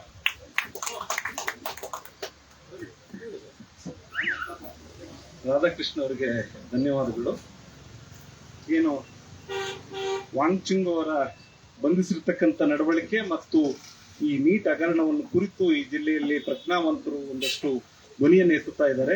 ಅದರ ಎಲ್ಲರ ಪರವಾಗಿ ಮಹಮ್ಮದ್ ಅವರು ಒಂದೆರಡು ನಿಮಿಷ ಮಾತನಾಡಬೇಕು ಅಂತ. ಈ ಒಂದು ಧರಣಿ ಕಾರ್ಯಕ್ರಮವನ್ನು ಏರ್ಪಡಿಸಿರ್ತಕ್ಕಂಥ ಎಲ್ಲ ಪಕ್ಷಗಳ ಹಾಗೂ ಎಲ್ಲ ಸಂಘಟನೆಗಳ ಮುಖಂಡರೇ ಮತ್ತು ಇಲ್ಲಿ ಬಂದಿರತಕ್ಕಂಥ ಮಾಧ್ಯಮದ ಎಲ್ಲ ಮಿತ್ರರು, ಆಶ್ಚರ್ಯ ಆಗ್ತದೆ ಏನು ಅಂತಂದ್ರೆ, ಪಾಪ ಈ ನೀಟ್ ಪ್ರಶ್ನೆ ಪತ್ರಿಕೆ ಸೋರಿಕೆಯಿಂದಾಗಿ ಲಕ್ಷಾಂತರ ವಿದ್ಯಾರ್ಥಿಗಳು ತೊಂದರೆ ಪಡ್ತಿದ್ದು ಮತ್ತು ಪರೀಕ್ಷೆಗೆ ಎರಡನೇ ಸಲ ಪರೀಕ್ಷೆ ಬಂದಾಗ ಪರೀಕ್ಷೆ ಬರೀಲಿಕ್ಕೆ ಅಸಾಧ್ಯವಾಗಿ ಅವರು ತಮ್ಮ ಭವಿಷ್ಯವನ್ನು ಕಳ್ಕೊಳ್ಳುವಂತ ಒಂದು ಪರಿಸ್ಥಿತಿ ಬಂದಿದ್ದು ಬಹಳ ಎಲ್ಲರೂ ಖಂಡಿಸಬೇಕಾದಂತ ವಿಚಾರ. ಈ ವಿಚಾರವಾಗಿ ಬರೀ ಏನು ಆ ವಿದ್ಯಾರ್ಥಿ ಸಂಘಟನೆಗಳವರು ಕೇಳಿದ್ದು ಬರೀ ಒಂದು ಶಿಕ್ಷಣ ಮಂತ್ರಿಯ ರಾಜೀನಾಮೆ. ನೋಡಿ, ಹಿಂದೆ ಲಾಲ್ ಬಹದ್ದೂರ್ ಶಾಸ್ತ್ರಿ ಅವರು ರೈಲ್ವೆ ಮಂತ್ರಿ ಆಗಿದ್ದಾಗ ಒಂದು ರೈಲ್ ಅಪಘಾತ, ಇದು ದುರ್ಘಟನೆ, ಅದು ಅವರ ಹೊಣೆ ಅಲ್ಲ. ಆದರೆ ಆ ಖಾತೆಯನ್ನು ನಿರ್ವಹಿಸ್ತಾ ಇದ್ದಂತವರು ಲಾಲ್ ಬಹದ್ದೂರ್ ಶಾಸ್ತ್ರಿ ಅವರು ತಕ್ಷಣ ನೈತಿಕ ಹೊಣೆ ಹೊತ್ತು ರಾಜೀನಾಮೆ ಕೊಟ್ಟರು. ಇದು ಹಾಗಲ್ಲ, ಅದು ಅಕಸ್ಮಾತ್ ಆಗಿರ್ತಕ್ಕಂಥದ್ದಲ್ಲ. ಇದರ ಒಳಗೆ ಏನೇನೋ ಕೈವಾಡ ಇದೆ, ಯಾರ್ಯಾರದೋ ಕೈವಾಡ ಇದೆ. ಇಂಥದ್ದೆಲ್ಲ ಆದ್ರೂ ಕೂಡ ರಾಜೀನಾಮೆ ಕೊಡೋದಿಲ್ಲ ಅಥವಾ ಅವರ ರಾಜೀನಾಮೆಯನ್ನ ಪ್ರಧಾನಮಂತ್ರಿಯವರು ಪಡ್ಕೊಳ್ಳಲ್ಲ ಅಂತಂದ್ರೆ ಇನ್ನು ಈ ದೇಶದಲ್ಲಿ ಪ್ರಜಾಪ್ರಭುತ್ವಕ್ಕೆ, ಪ್ರಜಾಸತ್ತೆಗೆ ಏನ್ ಬೆಲೆ ಇದೆ ಅಂತ ನಾವು ಯೋಚನೆ ಮಾಡಬೇಕಾಗುತ್ತೆ. ಹೋಗ್ಲಿ, ಅದು ಹಾಳಾಗೋಗ್ಲಿ. ಈ ವಿಚಾರವಾಗಿ ಸಾವಿರಾರು ಲಕ್ಷಾಂತರ ಜನ ವಿದ್ಯಾರ್ಥಿಗಳು ಒಟ್ಟಾಗಿ ಬರ್ತಾರೆ, ಅವರನ್ನ ಕೂರಿಸ್ಕೊಂಡು ಮಾತಾಡುವಂತದ್ದು ಆ ಸೌಜನ್ಯತೆ ಇಲ್ಲ.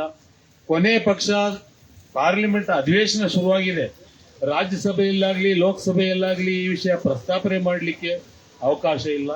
ಪ್ರಸ್ತಾಪ ಮಾಡಿದ ಕೂಡಲೇ ಖರ್ಗೆ ಅವರು ರಾಜ್ಯಸಭೆಯಲ್ಲಿ ಎದ್ದು ನಿಂತು ಪ್ರಸ್ತಾಪ ಮಾಡಿದ್ರು, ನೀವೆಲ್ಲ ಟಿವಿನಲ್ಲಿ ನೋಡಿದ್ದೇವೆ. ಪ್ರಸ್ತಾಪ ಮಾಡಿದ ಕೂಡಲೇ ಆ ಕಡೆ ಬಿಜೆಪಿಯವರು ಗಲಾಟೆ ಮಾಡೋದು, ತಕ್ಷಣ ಆ ಸಭಾಪತಿಯವರು ಪೋಸ್ಟ್ಪೋನ್ ಮಾಡೋದು, ಮುಂದಕ್ಕಾಗ್ತದೆ. ಈ ರೀತಿ 12 ಸಲ ಆಗಿದೆ ನೋಡ್ರಿ ಒಂದು ದಿವಸಕ್ಕೆ. ಬಹುಶಃ ನಮ್ಮ ಪ್ರಜಾಪ್ರಭುತ್ವ ಇತಿಹಾಸದಲ್ಲಿ, ನಮ್ಮ ಸ್ವತಂತ್ರ ಭಾರತದಲ್ಲಿ ಯಾವತ್ತೂ ಕೂಡ ಇಷ್ಟು ಸಲ ಮುಂದಕ್ಕಾಕಿ ಕೊನೆಗೆ ಅದನ್ನ ಅಡ್ಜರ್ನ್ ಮಾಡಿದ್ದಾರೆ. ಅಲ್ಲಿ ಚರ್ಚೆ ಮಾಡ್ಲಿಕ್ಕೆ ಅವಕಾಶ ಇಲ್ಲ. ಇದೇನು ಪ್ರಜಾಪ್ರಭುತ್ವ? ಬಹುಶಃ ಈ ತರ ಯಾವತ್ತೂ ಕೂಡ ಬಂದಿರ್ಲಿಕ್ಕಿಲ್ಲ. ಇದನ್ನ ನಾವು ಖಂಡಿಸಬೇಕಾಗುತ್ತೆ. ಅದೇ ರೀತಿಯಲ್ಲಿ ನಾವೆಲ್ಲರೂ ಕೂಡ ಈ ಒಂದು ಏನು ವಿದ್ಯಾರ್ಥಿಗಳ ಜೊತೆ ನಿಲ್ಲಬೇಕಾಗುತ್ತೆ. ಬಹಳಷ್ಟು ಸಂಘಟನೆಗಳು ಇವತ್ತು ನಿಂತು ಬೆಂಬಲ ಕೊಟ್ಟಿದ್ದಾರೆ. ಅದೇ ರೀತಿ ನಿನ್ನೆ ನಾವು ನೋಡಿದ್ರೆ ರೈತರು ಕೂಡ ಶುರು ಮಾಡಿದ್ದಾರೆ. ಈಗ ಈ ಮೋದಿಯವರು ಇದು ಯೋಚನೆ ಮಾಡಬೇಕು. ಈಗ ನೋಡ್ರಿ, ಧರ್ಮೇಂದ್ರ ಪ್ರಧಾನ್ ಶಿಕ್ಷಣ ಮಂತ್ರಿಯ ರಾಜೀನಾಮೆಗೆ ಎಲ್ಲರೂ ಒತ್ತಾಯ ಮಾಡಿದ್ದು, ಅದೀಗ ಬಂದು ನಿಮ್ಮ ಬುಡಕ್ಕೆ ಬಂದಿದೆ. ಈಗ ಮೋದಿ ರಾಜೀನಾಮೆ ಕೊಡ್ಬೇಕು ಅನ್ನೋ ಮಟ್ಟಕ್ಕೆ ಬಂದಿದೆ. ಇದು ಇನ್ನು ಎಲ್ಲಿ ತನಕ ಹೋಗ್ತದೆ? ಅದ್ರ ಜೊತೆಯಲ್ಲಿ ಈಗ ರೈತರು ಕೂಡ ಸೇರ್ಕೊಂಡಿದ್ದಾರೆ. ಇದನ್ನೆಲ್ಲ ಯೋಚನೆ ಮಾಡಿ ದಯವಿಟ್ಟು ಬರೀ ಕಾಲಹರಣ ಮಾಡಿದ್ರೆ ಆಗೋದಿಲ್ಲ. ಅಲ್ಲಿ ಹೊರಗಡೆಯಿಂದ ಈ ಪಾರ್ಲಿಮೆಂಟ್ ಭವನದ ಹತ್ರಕ್ಕೆ ಏನು ಹೋರಾಟಗಾರರು ವಿದ್ಯಾರ್ಥಿಗಳು ಬರ್ತಾ ಇದ್ರೆ ಇವರು ಹಿಂಭಾಗಲಿನಿಂದ ಓಡೋಗ್ತಾರೆ. ನಾಚಿಕೆ ಆಗುತ್ತೆ ನಿಮಗೆ. ನಮ್ಮ ಈ 140 ಕೋಟಿ ಜನಸಂಖ್ಯೆ ಇರತಕ್ಕಂತ ದೇಶದ ಒಬ್ಬ ಪ್ರಧಾನಿ ಈ ರೀತಿ ಓಡೋಗ್ತಾರೆ. ಇದು ನಮ್ಮ ಪ್ರಜಾಸತ್ತೆಗೆ ಶೋಭೆ ಅಲ್ಲ, ನಮ್ಮ ದೇಶಕ್ಕೆ ಒಂದು ಘನತೆ ಅಲ್ಲ. ವಿದೇಶಗಳಲ್ಲಿ ಕೂಡ ನೀವು ನಿಮ್ಮ ಸ್ಥಾನವನ್ನು ಕಳ್ಕೊಳ್ತೀರಿ. ದಯವಿಟ್ಟು ಈ ರೀತಿ ಮಾಡಬೇಡಿ. ನೀವು ಜನರ ಭಾವನೆಗಳಿಗೆ ಬೆಲೆ ಕೊಡಿ, ವಿದ್ಯಾರ್ಥಿಗಳಿಗೆ ಭಾವನೆಗೆ ಬೆಲೆ ಕೊಡಿ, ಯುವಕರ ಭಾವನೆಗಳಿಗೆ ಬೆಲೆ ಕೊಡಿ, ಮಹಿಳೆಯರ ಮತ್ತು ರೈತರ ಭಾವನೆಗಳಿಗೆ ಬೆಲೆ ಕೊಡಿ.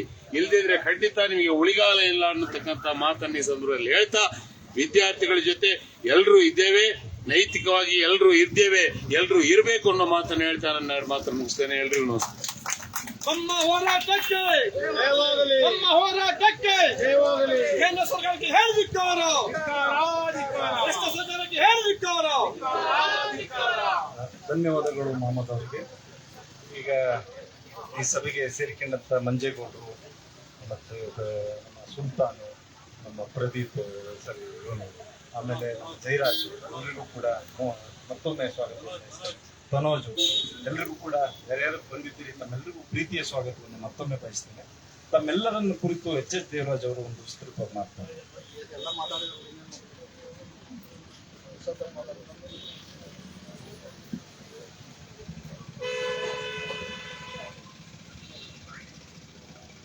ಇವತ್ತಿನ ಕಾರ್ಯಕ್ರಮವನ್ನು ಆಯೋಜನೆ ಮಾಡಿರ್ತಕ್ಕಂಥ ಈ ಜಿಲ್ಲೆಯ ಹಿರಿಯ ರಾಜಕಾರಣಿ ಮತ್ತು ನನ್ನ ಆತ್ಮೀಯ ಸ್ನೇಹಿತರಾದಂಥ ML ಮೂರ್ತಿಯವರೇ, ಪ್ರಗತಿಪರ ಸಂಘಟನೆಯ ಎಲ್ಲ ಮುಖಂಡರುಗಳೇ ಮತ್ತು ಭಾಗವಹಿಸಿರ್ತಕ್ಕಂಥ ಎಲ್ಲ ಸ್ನೇಹಿತರೇ, ಮಾಧ್ಯಮದ ಸ್ನೇಹಿತರೆ, ನನಗನ್ಸುತ್ತೆ ಈ ದೇಶದಲ್ಲಿ ನಡಿಬಾರ್ದಂತ ಒಂದು ದೊಡ್ಡ ಘನಘೋರ ದುರಂತ ನಡೆದೋಯ್ತು ಮೊನ್ನೆ ದಿವಸ.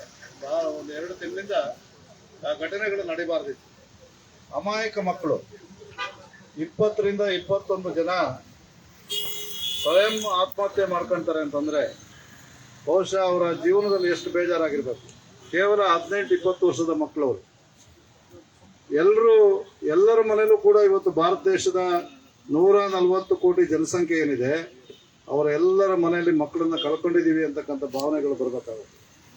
ಇದರ ಹೊಣೆನ ಈ ದೇಶವನ್ನ ಆಡಳಿತ ಮಾಡ್ತಾ ಇರ್ತಕ್ಕಂಥ ಕೇಂದ್ರ ಸರ್ಕಾರದ ಮೋದಿಯವರ ನಾಯಕತ್ವ ಇವತ್ತು ಈ ದೇಶದಲ್ಲಿ 4 ಗೌರ್ಮೆಂಟ್ ಅನ್ನ ಕೊಟ್ಟಿದ್ದಾರೆ ಅಂತೇಳಿ ಈ ಸಂದರ್ಭದಲ್ಲಿ ಹೇಳ್ಬೇಕಾಗುತ್ತೆ. ಯಾಕೆಂತಂದ್ರೆ ಯಾಕೆ ಈ ಮಾತನ್ನ ಹೇಳ್ತಾ ಇದ್ದೀನಿ ಅಂತಂದ್ರೆ, ನಮ್ಮ ಮಕ್ಕಳು, ಆ ಮಕ್ಕಳಿಗೆ ಜಾತಿ ಧರ್ಮ ಅಥವಾ ಯಾವುದೇ ಭಾವನೆಗಳಿಲ್ಲ.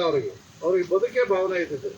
ಮುಂದಿನ ದಿನಗಳಲ್ಲಿ ನಾವು ಯಾವುದೋ ಒಂದು ಆಫೀಸರ್ ಆಗಬೇಕು, ಇಲ್ಲ ಈ ದೇಶದ ಮೋದಿ ಹಾಗೆ ದೇಶದ ಪ್ರಧಾನಮಂತ್ರಿ ಆಗಬೇಕು, ರಾಜ್ಯದಲ್ಲಿ ಅಧಿಕಾರವನ್ನು ಹಿಡಿಬೇಕು ಅಂತಕ್ಕಂಥ ಭಾವನೆ ಇದ್ದಂಥ ಮಕ್ಕಳು ಸ್ವಯಂ ಆತ್ಮಹತ್ಯೆ ಮಾಡ್ಕೊಂತಾರೆ ಅಂತಂದ್ರೆ ನಿಮ್ಮ ಹಗರಣ ಎಂಥದ್ದು ಅಂತಕ್ಕಂಥ ಮಾತನ್ನು ಈ ಸಂದರ್ಭದಲ್ಲಿ ಹೇಳಬೇಕಾಗಿದೆ. ಧರ್ಮೇಂದ್ರ ಪ್ರಧಾನ್ ಒಬ್ಬ ಅವಿವೇಕಿ ಮಂತ್ರಿ. ಅವನು ಆ ಮಂತ್ರಿ ನಿನ್ನೆವರೆಗೂ ಮಾತನಾಡಿಲ್ಲ, ನಿನ್ನೆವರೆಗೂ ಬಾಯ್ಬಿಡ್ಲಿಲ್ಲ.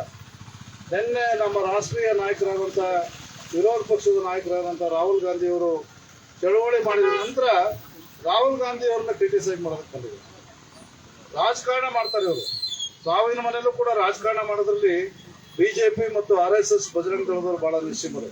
ನಾನು ಯಾಕೆ ಈ ಮಾತನ್ನ ಹೇಳ್ತಾ ಇದ್ದೀನಿ ಅಂತಂದ್ರೆ, ಆ 21 ಮಕ್ಕಳು ಆತ್ಮಹತ್ಯೆ ಮಾಡ್ಕೊಂಡ್ರೆ ಎಲ್ಲಾದ್ರೂ ಒಂದು ಕಡೆ RSS ಕಚೇರಿನಲ್ಲಾಗ್ಲಿ, ಬಿಜೆಪಿ ಕಚೇರಿನಲ್ಲಾಗ್ಲಿ ಅಥವಾ ಬಜರಂಗ ದಳದ ಕಚೇರಿನಲ್ಲಾಗ್ಲಿ ಎಲ್ಲಾರು ಶ್ರದ್ಧಾಂಜಲಿ ಸಭೆ ಮಾಡಿದ್ರು ರಾಧಾಕೃಷ್ಣರೇ?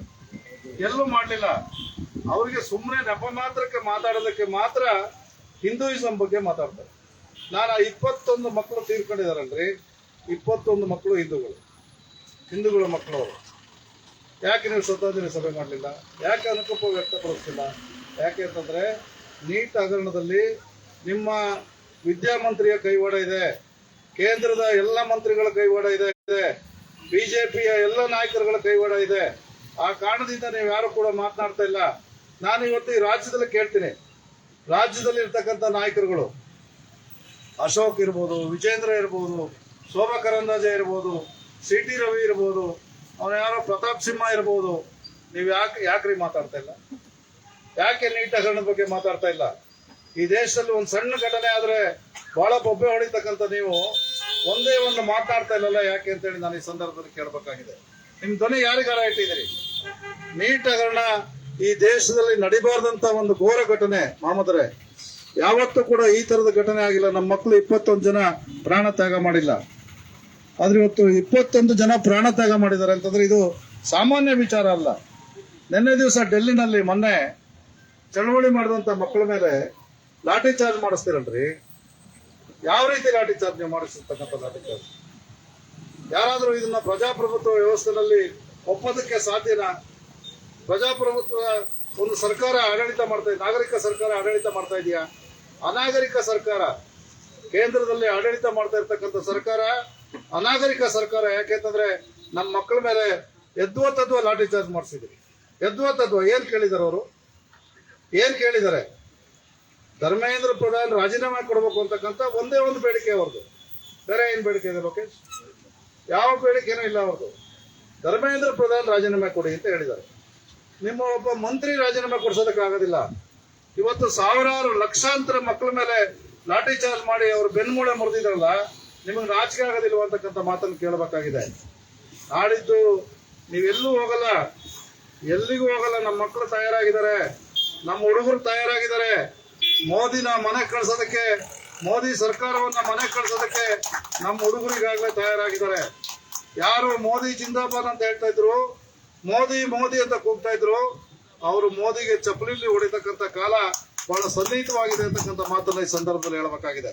ಬಹಳ ಆಕ್ರೋಶಭರಿತವಾಗಿ ಈ ಮಾತನ್ನ ಮಾತಾಡ್ತಾ ಇದ್ದೀನಿ. ಯಾಕೆಂತಂದ್ರೆ ನಾವು ಕೂಡ ನಮ್ಮ ಮನೆಯಲ್ಲಿ ನೋವನ್ನು ಅನುಭವಿಸಿದೀವಿ, ಮಕ್ಕಳನ್ನ ಕಳ್ಕೊಂಡು ನೋವನ್ನು ಅನುಭವಿಸಿದೀವಿ.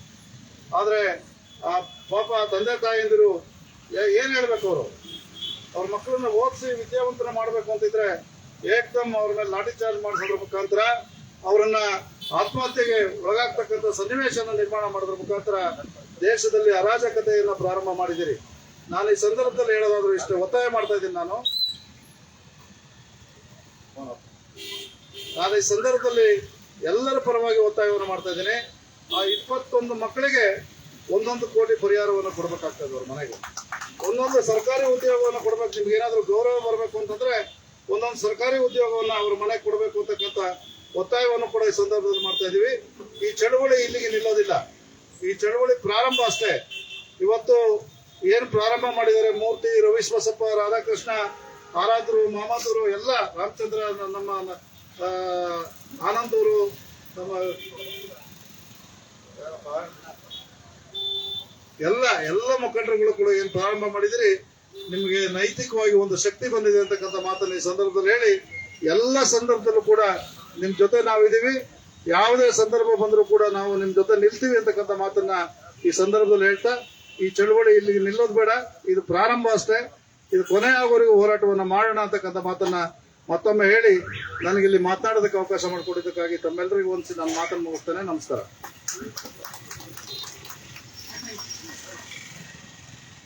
ದೇವರಾಜ್ ಅವರಿಗೆ ಧನ್ಯವಾದಗಳು. ಸ್ನೇಹಿತರೆ, ಚಳುವಳಿಗಾರರನ್ನ ಮತ್ತು ವಿದ್ಯಾರ್ಥಿಗಳನ್ನ ಕೇಂದ್ರ ಸರ್ಕಾರ ಕರೆದಿದ್ದು ತುಕಡಿ ಗ್ಯಾಂಗ್. ಬಹುಶಃ ಎಂತ ಒಂದು ಅನೈತಿಕವಾದಂತ ಮತ್ತು ಎಂತ ಒಂದು ನೈತಿಕ ಅಧಪತನದ ಒಳಗೆ ನಾವೆಲ್ಲ ಇದ್ದೀವಿ. ಮನುಷ್ಯ ಇಷ್ಟು ಏಸಿಗೆಯನ್ನು ಹುಟ್ಟಿಸಬಾರದು ಅಂತೇಳಿ ಬಹುಶಃ ಅಂತ ಏಸಿಗೆಯನ್ನ ವಿರೋಧಿಸ್ಲಿಕ್ಕಾಗಿ ನಾವೆಲ್ಲರೂ ಇಲ್ಲಿ ಸೇರಿದ್ದೀವಿ. ಆ ಕಾರಣಕ್ಕಾಗಿ ನಾವೆಲ್ಲರೂ ತಮ್ಮ ಪ್ರತಿಭಟನೆಯನ್ನ ದಾಖಲಿಸ್ತಾ ಇದ್ದೀವಿ. ಇದು ಸನ್ಮಾನ್ಯ ಶ್ರೀನಿವಾಸ DSS ಮುಖಂಡರು ಮಾತನಾಡಬೇಕು ಅಂತ ಹೇಳಿ ಕೇಳ್ತಾರೆ.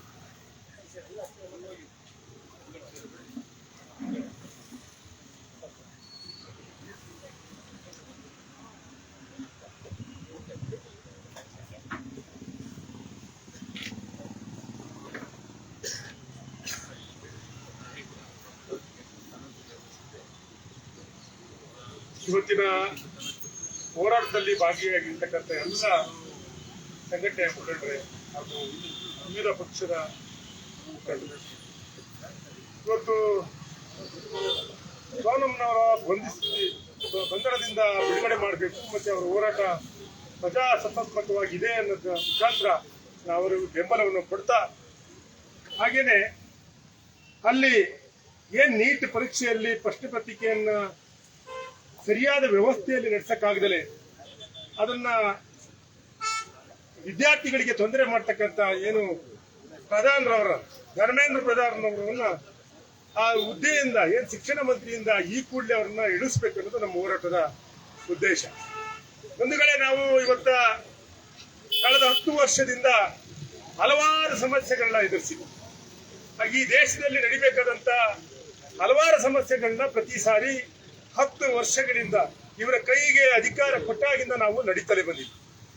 ಆದ್ರೆ ನಾನು ಈ ಹೋರಾಟದ ಮುಖಾಂತರ ನಾನು ಏನು ತಮ್ಗೆಲ್ಲರಿಗೂ ಕಳಕಳಿಯಿಂದ ಮನವಿ ಮಾಡಕ್ಕೆ ಇಷ್ಟಪಡ್ತೀನಿ ಅಂದ್ರೆ, ಇಂಥ ಸರ್ಕಾರವನ್ನ ಯಾವುದೇ ಮನೆಯಲ್ಲಿ ಸಾಂಬಾರ್ ಚೆನ್ನಾಗಿಲ್ಲ ಅಂದ್ರೆ, ಅನ್ನ ಚೆನ್ನಾಗಿಲ್ಲ ಅಂದ್ರೆ ಅದನ್ನ ಆಚೆಗೆ ಹಾಕ್ತಕ್ಕಂಥ ಕೆಲಸ ಮಾಡ್ತೀವಿ. ಒಂದು ಸರ್ಕಾರ ಈ ಜನರನ್ನ ಇಲ್ಲಿ ದೇಶದಲ್ಲಿ ಬದುಕ್ತಕ್ಕಂಥ ಜನಜೀವನವನ್ನ ಕಾಪಾಡಕ್ಕಾಗ್ಲಿಲ್ಲ ಅಂದ್ರೆ ಅದನ್ನ ಚರಂಡಿಗೆ ಎತ್ತಕ್ಕಂಥ ಕೆಲಸ ಮಾಡ್ತೀವಿ. ಆದ್ರೆ ಪ್ರತಿ ಬಾರಿ ನಾವು ಹೋರಾಟವನ್ನೇ ಮಾಡ್ಕೊಂಡು ಬಂದಿದ್ದೀವಿ ಹೊರತು ಅವರನ್ನ ಈ ಅಧಿಕಾರದಿಂದ ಕೆಳಗಿರ್ತಕ್ಕಂಥ ಎಲ್ಲೂ ಕೂಡ ಮಾಡಕ್ಕಾಗ್ಲಿಲ್ಲ. ಅದು ದುರಂತ ನಮಗ್ ಕೂಡ ಅದು ಆತಂಕ ಉಂಟು ಮಾಡುತ್ತೆ. ಹೀಗಾಗಿ ನಾನು ಎಲ್ಲ ಸಂಘಟನೆಯನ್ನ ಗೌರವವನ್ನ ನಾವು ಕೂಡ ಗೌರವಿಸ್ತೀವಿ.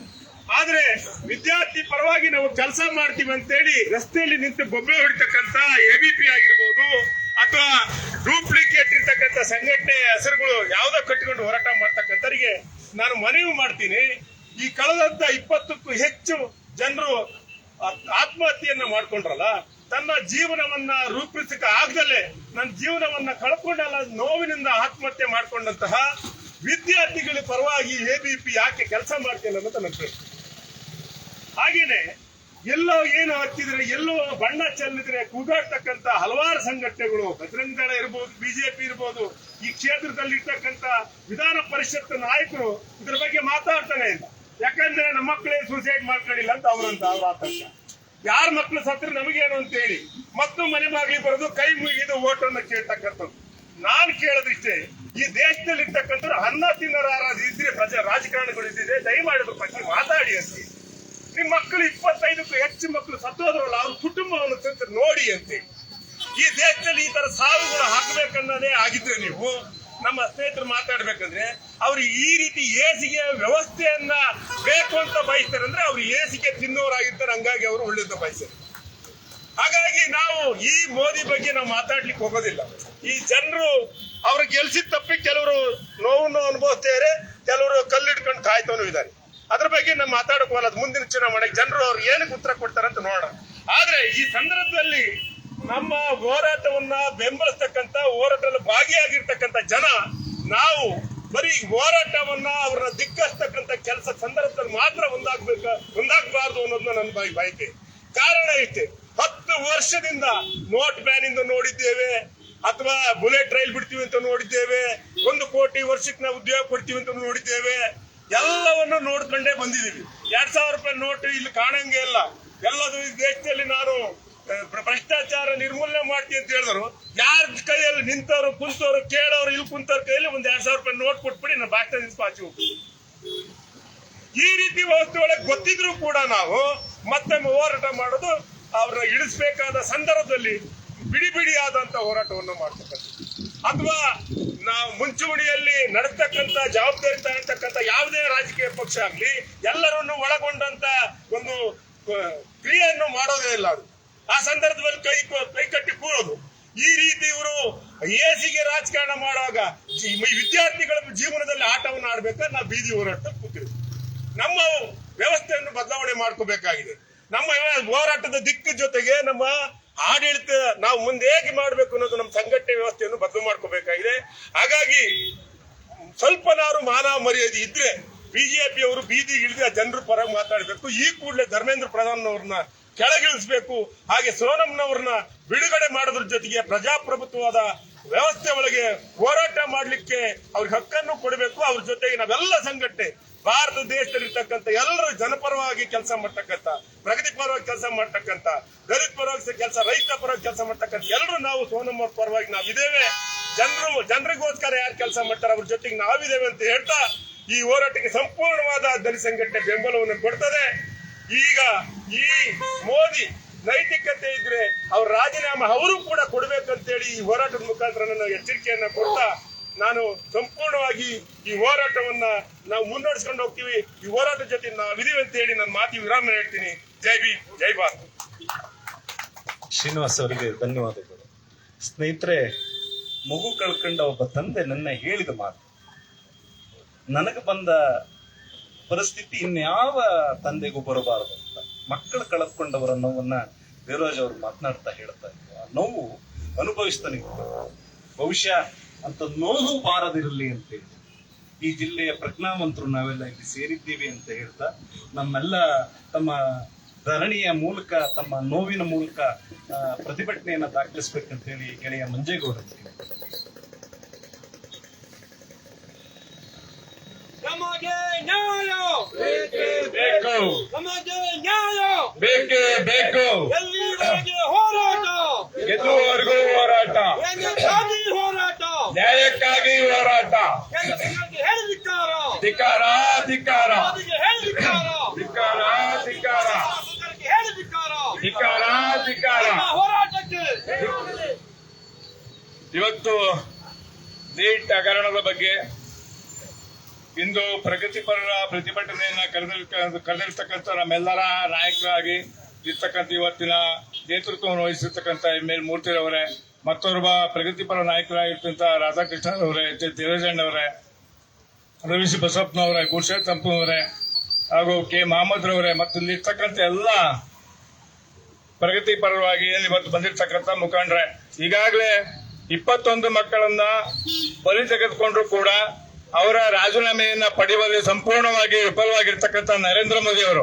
ಯಾಕೆಂದ್ರೆ ಅವರಿಗೆ ಮಕ್ಕಳಿದ್ದಿದ್ರೆ ಗೊತ್ತಾಗೋದು ಮಕ್ಕಳು ಕಳ್ಕೊಂಡಿದ್ದೀನಿ ಅಂತ. ಮಕ್ಕಳಿದ್ದಿಂದ ಇವತ್ತು ಈ ರೀತಿಯಾಗಿ 21 ಮಕ್ಕಳು ಸಹಾಯಕ್ಕಾಯ್ತು. ಮತ್ ನಿನ್ನೆ ಪ್ರತಿಭಟನೆ ಮಾಡುವಂತ ಮಕ್ಕಳ ಮೇಲೆ ಎಷ್ಟೊಂದು ಲಾಠಿ ಹೊಡ್ತಾ ಹೊಡಿತೀರಿ ಅಂದ್ರೆ ಹೆಣ್ಮಕ್ಳು ಗಂಡು ಮಕ್ಕಳು ಯಾರನ್ನು ನೋಡಿದೆ ಅಲ್ಲಿರ್ತಕ್ಕಂಥ ಅಮಾಯಕರನ್ನ ಹೊಡೆಯುವಂತ ಕೆಲಸವನ್ನ ಮಾಡ್ತೀರಿ. ಆದ್ರೆ ಅದನ್ನ ಪ್ರಶ್ನೆ ಮಾಡುವಂತ ಈ ನಮ್ಮ ದೇಶದ ವಿರೋಧ ಪಕ್ಷದ ನಾಯಕರಾಗಿರ್ತಕ್ಕಂಥ ರಾಹುಲ್ ಗಾಂಧಿ ಅವರು ಮತ್ತು ರಾಜ್ಯಸಭಾ ವಿರೋಧ ಪಕ್ಷದ ನಾಯಕರಾಗಿರ್ತಕ್ಕಂಥ ಮಲ್ಲಿಕಾರ್ಜುನ್ ಖರ್ಗೆ ಅವರು ಹೋದ್ರು ಕೂಡ ಅವ್ರನ್ನ ಅಮಾನುಷ್ಯವಾಗಿ ಬಂಧಿಸುವಂತ ಕೆಲಸವನ್ನ ಮಾಡ್ತೀರಿ. ಆದ್ರೆ ಈಗ ನಿಮಗೆ ಇಷ್ಟೊಂದು ಮಕ್ಕಳ ಬಲಿ ಪಡೆದ್ರು ಕೂಡ, ಇಷ್ಟೊಂದು ಮಕ್ಕಳಿಗೆ ಅನ್ಯಾಯ ಆದ್ರೂ ಕೂಡ ನೀವಿನ್ನೂ ಕೂಡ ಆ ಮೂರ್ಖ ಶಿಕ್ಷಣ ಮಂತ್ರಿಯ ರಾಜೀನಾಮೆಯನ್ನ ಪಡೆಯಕ್ಕೆ ಇರ್ತಕ್ಕಂಥ ನಾಮರ್ಥ ಸರ್ಕಾರ ಯಾವ್ದಾರು ಇದ್ರೆ ಅದು ನರೇಂದ್ರ ಮೋದಿಯ ಸರ್ಕಾರ ಅಂತಕ್ಕಂಥ ವಿಚಾರವನ್ನು ಹೇಳಕ್ ಇಷ್ಟಪಡ್ತಾ ಇದ್ದೀನಿ. ಇನ್ನಾದ್ರೂ ಕೂಡ ಈಗಾದ್ರೂ ಕೂಡ ತಾವು ನರೇಂದ್ರ ಮೋದಿ ಅವರೇ ತಕ್ಷಣದಲ್ಲೇ ಗೃಹ ಮಂತ್ರಿನೂ ಕೂಡ ರಾಜೀನಾಮೆ ಕೊಡ್ಬೇಕು ಇವತ್ತು. ಯಾಕೆ ಅಂದ್ರೆ ಈ ದೇಶದ ಲಕ್ಷಾಂತರ ಮಕ್ಕಳು ಇವತ್ತು ದೆಹಲಿಯಲ್ಲಿ ಪ್ರತಿಭಟನೆ ಮಾಡಿದ್ರೆ ಅವ್ರ ಮೇಲೆ ಲಾಠಿ ಚಾರ್ಜ್ ಮಾಡ್ತೀರಿ. ಇದಕ್ಕೆ ಮೂಲ ಕಾರಣಕರ್ತರು ಯಾರು? ಈ ದೇಶದ ಯುವ ಜನರು ದಂಗೆ ಎದ್ರೆ ಮುಂದಿನ 29 ಚುನಾವಣೆಯಲ್ಲಿ ಬಿಜೆಪಿ 100 ಅಂಕಕ್ಕಿಂತ ಮುಂದಕ್ಕೆ ಹೋಗೋದಿಲ್ಲ. ನಿಮ್ಮನ್ನ ಸರ್ವನಾಶ ಮಾಡೋದಕ್ಕೆ ಈ ದೇಶದ ಯುವಕರು ಕಾಯ್ತಾ ಇದ್ದಾರೆ. ನರೇಂದ್ರ ಮೋದಿ ಅವರಿಗೆ ತಾಕತ್ತಿದ್ರೆ ಮತ್ತು ಅಲ್ಲಿರ್ತಕ್ಕಂಥ ನಿಮ್ಮ ಶಿಕ್ಷಣ ಸಚಿವರನ್ನ ಮತ್ತು ವಜಾ ಮಾಡಿ ಧರ್ಮೇಂದ್ರ ಪ್ರಧಾನ್ ಅಂತಕ್ಕಂಥ ಒಬ್ಬ ನೀತ ರಾಜಕಾರಣಿ ತಮ್ಮ ಕೇವಲ ಉತ್ತರ ಭಾರತದ ವಿದ್ಯಾರ್ಥಿಗಳಿಗೆ ಅನುಕೂಲ ಆಗಿ ಬಿಜೆಪಿಯ ಮುಖಂಡರ ಮಕ್ಕಳಿಗೋಸ್ಕರವಾಗಿ ಆ ಮಕ್ಕಳ ವಿದ್ಯಾಭ್ಯಾಸ ಅವರು, ಯಾಕಂದ್ರೆ ಸುಮಾರು ಕೇವಲ 3 ಗಂಟೆನೂ ಕೂಡ ನಿದ್ದೆ ಮಾಡಿದ್ರೆ ಮಕ್ಕಳುಗಳು ಅಷ್ಟೊಂದು ನೀಟ್ ಪರೀಕ್ಷೆಯಲ್ಲಿ ನಾವು ಒಳ್ಳೆದಾಗಿ ಬೆಳಿಬೇಕು ಅಂತಕ್ಕಂಥ ಈ ವಿಚಾರ ಅವರು ಒಬ್ಬ ಒಳ್ಳೆ IAS IPS ಅಧಿಕಾರಿ ಆಗಬೇಕು, KS ಅಧಿಕಾರಿ ಆಗಬೇಕು ಅಂತ ಹೇಳಿ ಇಂದಿನ ನರೇಂದ್ರ ಮೋದಿಯ ಸರ್ಕಾರ ಅವತ್ತು ನೀಟ್ ಜಾರಿಗೆ ತಂತು. ಅದು ಏನಕ್ಕಾಗಿ? ಬಡ ಮಕ್ಕಳು ಈ ದೇಶದ ಪ್ರಜ್ಞಾವಂತ ಅಧಿಕಾರಿಗಳಾಗಿ ಜನಪರ ಕೆಲಸವನ್ನು ಮಾಡಿ ಬಡವರಿಗಾಗಿ ನ್ಯಾಯ ಒದಗಿಸುವಂತ ಎಲ್ಲ ಸಮಾಜವನ್ನ ಒಂದುಗೂಡಿಸುವಂತ ಕೆಲಸವನ್ನ ಮಾಡುವಂತ ಕೆಲಸಕ್ಕಾಗಿ ಅವತ್ತು ನೀಟನ್ನ ಜಾರಿಗೆ ತಂದ್ರು. ಅದನ್ನ ದುರುಪಯೋಗ ಪಡಿಸಿಕೊಂಡು ಇವತ್ತು ಬಿಜೆಪಿಯ ಮುಖಂಡರುಗಳು ಅವರ ಮಕ್ಕಳನ್ನ ಓದದೇ ಇದ್ರು ಕೂಡ ವಿದ್ಯಾವಂತರನ್ನಾಗಿ ಮಾಡುವಂತ ಕೆಲಸಕ್ಕಾಗಿ, ದುಡ್ಡು ಹೊಡೆಯುವಂತ ಕೆಲಸಕ್ಕಾಗಿ ಇವತ್ತು ಮಕ್ಕಳ ಬಲಿ ಪಡುವಂತ ಕೆಲಸವನ್ನ ಮಾಡಿದ್ರಿ. ಈ ನೀಟ್ ಹಗರಣದಲ್ಲಿ ಇವತ್ತಿನ ಧರ್ಮೇಂದ್ರ ಪ್ರಧಾನ್ ಮತ್ತು ಗೃಹ ಸಚಿವ ಅಮಿತ್ ಶಾ ಇಬ್ರು ರಾಜೀನಾಮೆಯನ್ನ ವೈಯಕ್ತಿಕವಾಗಿ ರಾಜೀನಾಮೆ ಕೊಡಬೇಕು. ಅವ್ರು ಕೊಟ್ರೆ ಈ ದೇಶದ ವಿದ್ಯಾರ್ಥಿಗಳಿಗೆ ಮತ್ತು ಅಮಾಯಕರಿಗೆ ನ್ಯಾಯ ಸಿಗುತ್ತೆ ಅಂತ ಹೇಳ್ತಾ ಇಲ್ಲಿ ಬಂದಿರ್ತಕ್ಕಂಥ ಇದು ನಿರಂತರವಾಗಿ ಹೋರಾಟ ಆಗ್ಲೇಬೇಕು. 29ರಲ್ಲಿ ಇಂಥ ಕೆಟ್ಟ ದುಷ್ಟ ಸರ್ಕಾರವನ್ನ ಕಿತ್ತೊಗೆಯುವ ತನಕ ಎಲ್ಲರೂ ಒಂದಾಗಿ, ಯಾಕೆಂದ್ರೆ ಇವತ್ತು ನೋಡಿದ್ವಿ ಹಿಂದೆ ಏನೋ ಪುಲ್ವಾಮಾ ದಾಳಿ ಮಾಡ್ತಿದ್ರು, ಇವರೇ ಮಾಡಿಸಿದ್ರು, ಅಧಿಕಾರಕ್ಕೆ ಬಂದ್ರು. ಇವತ್ತು ಪಾಕಿಸ್ತಾನ ದೇಶ ಹೇಳ್ತಾರೆ ಮತ್ತೆ ಅಧಿಕಾರಕ್ಕೆ ಬರ್ತಾರೆ. ನಮಗೆ ಜಾತಿಗಳ ಮಧ್ಯೆ ವಿಷ ಬೀಜ ಬಿತ್ತುವಂತ ಸರ್ಕಾರವನ್ನ ಕಿತ್ತೊಗಿಬೇಕು. ಆವಾಗ ನಿಜವಾದ ಎಲ್ಲ ಸಮಾಜವನ್ನ ಪ್ರೀತಿ ಮಾಡುವಂತ ಸರ್ಕಾರ ಅಧಿಕಾರಕ್ಕೆ ಬರಲಿ ಅಂತಕ್ಕಂಥ ಆಶಯವನ್ನ ವ್ಯಕ್ತಪಡಿಸಿ ಇದರ ಜೊತೆ ನಿಮ್ಮ ಜೊತೆ ಸದಾ ನಾವೆಲ್ಲರೂ ಇರ್ತೇವೆ. ನೀವು ಮುನ್ನುಗ್ಗುವಂತ ನಾಯಕರಾಗಿ ನಾವು ನಿಮ್ಮ ಹಿಂದ್ಗಡೆ ಎಲ್ಲ ರೀತಿಯಾಗಿ ಈ ದೇಶದಲ್ಲಿ ಒಂದು ಕೆಟ್ಟ ಹುಳವನ್ನ ಕಿತ್ತಾಕಿ ಒಳ್ಳೆಯ ಸರ್ಕಾರವನ್ನು ತರಕ್ಕೆ ಪ್ರಮುಖ ಪಾತ್ರವನ್ನು ವಹಿಸಿ ಅಂತ ಹೇಳ್ತಾ ಕಳೆದು ಮಾತನಾಡೋದಕ್ಕೆ ಅವಕಾಶ ಕೊಟ್ಟಿದ್ದಕ್ಕೆ ಒಂದ್ಸಿಂದ ನನ್ನ ಮಾತಿಗೆ ವಿರಾಮ ಮಾಡ್ತೇವೆ. ಗೌಡ್ರಿಗೆ ಧನ್ಯವಾದಗಳು. ಸ್ನೇಹಿತರೆ, ಒಂದು ವಿಪರ್ಯಾಸದ ಮಾತನ್ನು ಇಲ್ಲಿ ಹೇಳಿದ್ರು, ಬಹಳ ನೋವಿನ ಸಂಗತಿ. ಈ ಜಿಲ್ಲೆಯ ಒಬ್ಬ ರಾಜಕಾರಣಿ ಬಹಳ ರಾಜ್ಯದಲ್ಲಿ ದೇಶದಲ್ಲಿ ಯಾವುದೋ ದೊಡ್ಡ ಹುದ್ದೆಲಿದ್ದಂತರ ಪಾರ್ಟಿಯಲ್ಲಿ ಅವ್ರು ಹೇಳ್ತಾರೆ ಚಳುವಳಿಗಾರರನ್ನ ತುಕ್ಕಡೆ ಗ್ಯಾಂಗ್ ಅಂತ ಮಾತಾಡ್ತಾರೆ. ಬಹುಶಃ ಅವರ ಹೀನ ಮನಸ್ಥಿತಿಯನ್ನ ನಾವಿಲ್ಲಿ ಪ್ರತಿಭಟಿಸಬೇಕಾಗ್ತದೆ. ಆತನ ಹೆಸರು ಸಿ ಟಿ ರವಿ. ಒಬ್ಬ ರವಿಗೆ ಒಂದು ವಿವೇಕವನ್ನು ಕಳ್ಕೊಂಡು ಒಬ್ಬ ಮನುಷ್ಯ ಹೇಗೆ ಬದುಕ್ತಾನೆ ಅಂದ್ರೆ ಸಿ ಟಿ ರವಿ ನೋಡ್ಕೊಡ್ಬೋದು. ಯಾಕೆಂತಂದ್ರೆ ಡಾಕ್ಟರೇಟ್ ನನಗೆ ಆತ PhD ಮಾಡಿದ್ದೀನಿ ಅಂತ ಹೇಳ್ತಾರೆ.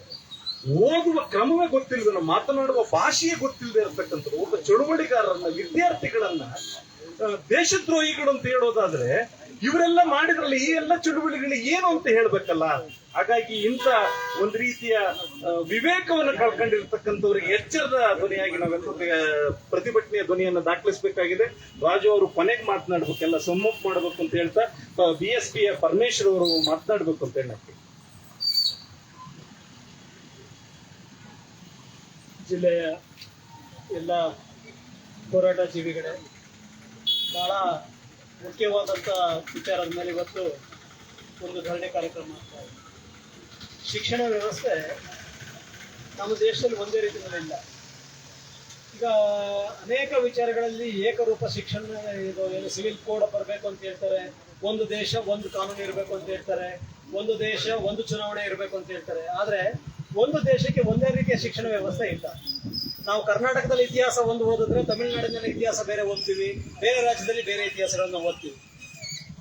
ಆದ್ರೆ ಕೊನೆಗೆ ನಾವು ಯಾವ್ದಾದ್ರು ಕೇಂದ್ರೀಯ ಎಕ್ಸಾಮ್ ತಗೊಳ್ಬೇಕು ಅಂತಂದ್ರೆ, ಇದೇನು NEET central eligibility entrance test ಅಂತ ಏನಿದೆ, ಕೇಂದ್ರೀಯ ಎಕ್ಸಾಮ್ ತಗೊಳ್ಬೇಕು ಅಂತಂದ್ರೆ ಒಂದೇ ಪೇಪರ್ ಕೊಡ್ತಾರೆ, ಒಂದೇ ರೀತಿಯ ಪೇಪರ್ ಕೊಡ್ತಾರೆ.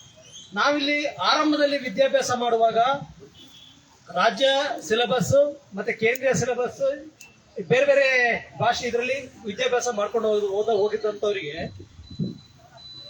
ಎಂಟ್ರೆನ್ಸ್ ಟೆಸ್ಟ್ ಅಂತ ಬಂದಾಗ ಒಂದೇ ಪೇಪರ್ ಬರ್ತದೆ, ಅಲ್ಲಿ ಯಾವುದೇ ಡಿಸ್ಕ್ರಿಮಿನೇಷನ್ ಇರಲ್ಲ. ಆದ್ರೆ ಒಂದು ಪ್ರಶ್ನೆ ಪತ್ರಿಕೆಯನ್ನ ಆ ರೀತಿ ತಯಾರು ಮಾಡುವಾಗ ತಯಾರು ಮಾಡೋರು ಕೂಡ ಮನುಷ್ಯರೇ, ತಯಾರು ಮಾಡೋರು ಕೂಡ ಒಂದು ಕಮಿಟಿನೇ. ಆ ಕಮಿಟಿ ಮೆಂಬರ್ಸ್ಗೆ ಒಂದು ಕ್ವಶನ್ಸ್ ನ ಫ್ರೇಮ್ ಮಾಡಿದಾಗ, ಒಂದು 1000 ಕ್ವಶನ್ಸ್ ನ ಫ್ರೇಮ್ ಮಾಡಿ 100 ಪ್ರಶ್ನೆಗಳನ್ನ ಅದನ್ನ ಫೈನಲ್ ಮಾಡಿದಾಗ ಆ 1000 ಪ್ರಶ್ನೆಗಳಲ್ಲಿ 100 ಬಂದೇ ಬರುತ್ತೆ ಅಂತ ಎಲ್ರಿಗೂ ಗೊತ್ತಿರುತ್ತೆ. ಆ 1000 ಪ್ರಶ್ನೆಗಳನ್ನ ಲೀಕ್ ಮಾಡೋದು ದೊಡ್ಡ ವಿಚಾರ ಅಲ್ಲ. ಅದನ್ನ ಎಷ್ಟೇ ನಾವು ಈ ಹಿಂದೆ ನಡೆದಿದೆ ಎಕ್ಸಾಮ್ಗಳು, UGC ಅಂಡರ್ ನಡೆಯುವಾಗ ಚೆನ್ನಾಗೇ ನಡೆದಿದೆ, UPSC ನಡೆಯುವಾಗ ಚೆನ್ನಾಗೇ ನಡೆದಿದೆ. ಆದ್ರೆ ಈ ಬಿಜೆಪಿ ಸರ್ಕಾರ ಬಂದ ನಂತರ ಈ ಪರೀಕ್ಷೆಗೆ ಬೇರೆ ಒಂದು ಹೊಸ ವ್ಯವಸ್ಥೆಯನ್ನು ಜಾರಿಗೆ ತಂದು, ಆ ಜಾರಿಗೆ ತಂದ ನಂತರ ಇವೆಲ್ಲ ಏನು ಬೆಳವಣಿಗೆಗಳು ಆಗ್ತಾ ಇರ್ತಕ್ಕಂಥದ್ದು ಬಹಳ. ಈಗಾಗಲೇ ನಮ್ಮ ಹಿರಿಯ ಹೋರಾಟಗಾರರೆಲ್ಲ ತುಂಬಾ ಸೂಕ್ಷ್ಮವಾಗಿ ಹೇಳಿದ್ದಾರೆ. ಒಬ್ಬ ವ್ಯಕ್ತಿಗೆ ಒಂದು ಎಕ್ಸಾಮ್ ಫೇಸ್ ಮಾಡೋದು ಅಂತಂದ್ರೆ ಇಡೀ ವರ್ಷದ ಸಾಧನೆಯನ್ನ ಒಂದ್ಸಲ ಎಕ್ಸ್ಪ್ರೆಸ್ ಮಾಡ್ತಕ್ಕಂಥದ್ದು. ಅದರಲ್ಲೂ ನೀಟ್ ಅಂತ ಎಕ್ಸಾಮ್ಗಳು ಏನಿದೆ ಅದು 2 ವರ್ಷಗಳ ತ್ಯಾಗ, ಏನು PUC 2 ವರ್ಷಗಳ ತ್ಯಾಗ, ಅದರ ಪ್ರತಿಫಲನ ಪಡಿತಕ್ಕಂಥದ್ದು ಆ ನೀಟ್ ಎಕ್ಸಾಮ್ ಅಲ್ಲಿ. ಅಲ್ಲಿ ರ್ಯಾಂಕ್ ಬಂದ ನಾವು ಎಷ್ಟು ಮಟ್ಟಕ್ಕೆ ದೊಡ್ಡ ರ್ಯಾಂಕ್ ತಗೊಳ್ತೀವಿ ಅಷ್ಟು ಅದರ ಪ್ರಕಾರ ನಮಗೆ ಸೀಟ್ಗಳು ಅಲಾಟ್ ಆಗ್ತಾ ಹೋಗುತ್ತೆ. ಉದಾಹರಣೆಗೆ ಸರ್ಕಾರಿ ಕಮ್ಮಿ ಫೀಸ್ ಇರ್ತಕ್ಕಂಥ ಒಳ್ಳೆ ರ್ಯಾಂಕ್ ಬಂದ್ರೆ ನಮಗೆ ಫ್ರೀ ಸೀಟ್ಗಳು ಸಿಗೋ ಸಾಧ್ಯತೆ ಇರುತ್ತೆ. ರ್ಯಾಂಕ್ ಕಡಿಮೆ ಆದ್ರೆ ಖಾಸಗಿ ಶಾಲೆಗಳು ಅಥವಾ ದುಡ್ಡು ಕೊಟ್ಟು ಸೇರ್ತಕ್ಕಂಥ ವ್ಯವಸ್ಥೆ ಆಗುತ್ತೆ. ಎಲ್ಲರ ಬಯಕೆ ಏನಿರುತ್ತಪ್ಪ ಅಂದ್ರೆ ಹೆಚ್ಚಿನ ರ್ಯಾಂಕ್ ಬರಬೇಕು ಅಂತೇಳಿ. ಇದ್ರ ಹಿಂದ್ಗಡೆ ನೋಡಿ, ಈಗ ಬಹಳ ನಾವು ಅರ್ಥ ಮಾಡ್ಕೊಳ್ಳೋದು, ಯಾವುದೇ ಪ್ರಜಾಪ್ರಭುತ್ವ ರಾಷ್ಟ್ರದಲ್ಲಿ ಶಿಕ್ಷಣ ಮತ್ತು ಆರೋಗ್ಯಕ್ಕೆ ಉಚಿತವಾಗಿ ಕೊಡಬೇಕು ಅಂತೇಳಿ ಸಂವಿಧಾನದ ಮೂಲ ಆಶಯ. ಆದ್ರೆ ಇಲ್ಲಿ ಏನಾಗ್ತದೆ, ಆ ಎರಡನ್ನೂ ಕೂಡ ಖಾಸಗೀಕರಣ ಮಾಡಿ ಹಣಕಾಸಿನ ದಂಧೆಯನ್ನಾಗಿ ಮಾಡ್ಕೊಂಡಿದ್ದಾರೆ. ಆದ್ರೆ ಈ ಮುಂದುವರೆದ ಸ್ಟೆಪ್ ಏನಪ್ಪ ಆಗಿದೆ ಅಂತಂದ್ರೆ, ನಾವು ಎಂತಹ ಒಳ್ಳೆ ಕಾಲೇಜಿಗೆ ಸೇರ್ಸಿದ್ರು, ಎಂತಹ ಒಂದು ಒಳ್ಳೆ ತುಂಬಾ ಪ್ರತಿಷ್ಠಿತ ಕಾಲೇಜಲ್ಲಿ ಸೇರಿಸಿ ಒಳ್ಳೆ ರಿಸಲ್ಟ್ ತಗೊಂಡ್ರು ಕೂಡ ನೀನು ಒಳ್ಳೆ ಕೋಚಿಂಗ್ ಸೆಂಟರ್ ಸೇರ್ಬೇಕು. ಆ ಕೋಚಿಂಗ್ ಸೆಂಟರ್ಗೆ ತುಂಬಾ ಮಹತ್ವ ಇರುತ್ತೆ. ಆ ಮಹತ್ವ ಹೇಗ್ ಬರುತ್ತೆ ಅಂತಂದ್ರೆ ಈ ಪೇಪರ್ ಲೀಕ್ ಮುಖಾಂತರ. ಆ ಪೇಪರ್ ಲೀಕ್ ಮಾಡಿ ಆ ಪೇಪರ್ ತಗೊಂಡು ಕೋಟೆ ಲಕ್ಷಾಂತರ ರೂಪಾಯಿ ವ್ಯವಹಾರ ಮಾಡಿಕೊಂಡು ಆ ಪೇಪರ್ನ ಲಕ್ಷಾಂತರ ರೂಪಾಯಿಗೆ ಇಲ್ಲಿ ಮಾರಾಟ ಮಾಡೋದ್ರ ಮುಖಾಂತರ ಆ ಸೆಂಟರ್ಗಳನ್ನ ನಡೆಸ್ತಾ ಇದ್ದಾರೆ. ಇವತ್ತು ಆಸ್ಪತ್ರೆ ಶಾಲೆಗಳನ್ನ ಹೇಗೆ ಆಳುವ ಸಮಾಜ ಅಥವಾ ಬಂಡವಾಳಶಾಹಿಗಳು ನಡೆಸ್ತಾ ಇದಾರೋ ಹಾಗೇನೂ ಕೂಡ ಈ ಪರೀಕ್ಷಾ ತರಬೇತಿ ಕೇಂದ್ರಗಳಂತ ಏನಿದೆ, ಏನು ಈ ಅಕಾಡೆಮಿಗಳಂತ ಏನ್ ಮಾಡ್ಕೊಂಡಿದ್ದಾರೆ, ಅವರುಗಳು ಕೂಡ ಇದನ್ನ ಅದು ಬಂಡವಾಳಶಾಹಿಗಳು ನಡೆಸ್ತಾ ಇರತಕ್ಕಂಥದ್ದನ್ನ ನಾವು ನೋಡ್ತೇವೆ. ಅವ್ರು ಏನ್ ಮಾಡ್ತಾರೆ ಅಂತಂದ್ರೆ ಈ ಒಂದು ಹಗರಣಗಳನ್ನ ಮಾಡ್ಲಿಕ್ಕೆ ಸಾಧ್ಯ ಆಗುತ್ತೆ. ಆದ್ರೆ ಒಂದು ದುರಂತ ಏನಪ್ಪಾ ಅಂತಂದ್ರೆ ಸರ್ಕಾರ ಯಾವ ಮಟ್ಟಕ್ಕೂ ಹೋಗುತ್ತೆ ಅನ್ನೋದಕ್ಕೆ ಒಂದು ಉದಾಹರಣೆ ಏನಪ್ಪಾ ಅಂತಂದ್ರೆ, ನೀವು ಈಗಾಗಲೇ ಹೇಳಿದ್ರು 21 ಜನರ ಸಾವಿನ ಮೇಲೆ ಸರ್ಕಾರ ನಡೀತಿದೆ ಅಂತ. ಅದಕ್ಕಿಂತ ಹೆಚ್ಚಾಗಿ ನಮ್ಗೆಲ್ರಿಗೂ ರಕ್ಷಣೆ ಕೊಡ್ಬೇಕಾಗಿರ್ತಂತ CRPF ಜವಾನ್ರು ಪುಲ್ವಾಮಾದಲ್ಲಿ ಜವಾನ್ರ ಮೇಲೆ RDX ನ ಸುಡಿಸಿ ಹಾಕಿ ಸಾಯಿಸಿ ಅಧಿಕಾರಕ್ಕೆ ಬಂದಿರೋ ಸರ್ಕಾರ, ಇವರಿಂದ ಇನ್ನೇನ್ ನ್ಯಾಯ ನಾವು ಬಯಸಕ್ಕಾಗತ್ತೆ?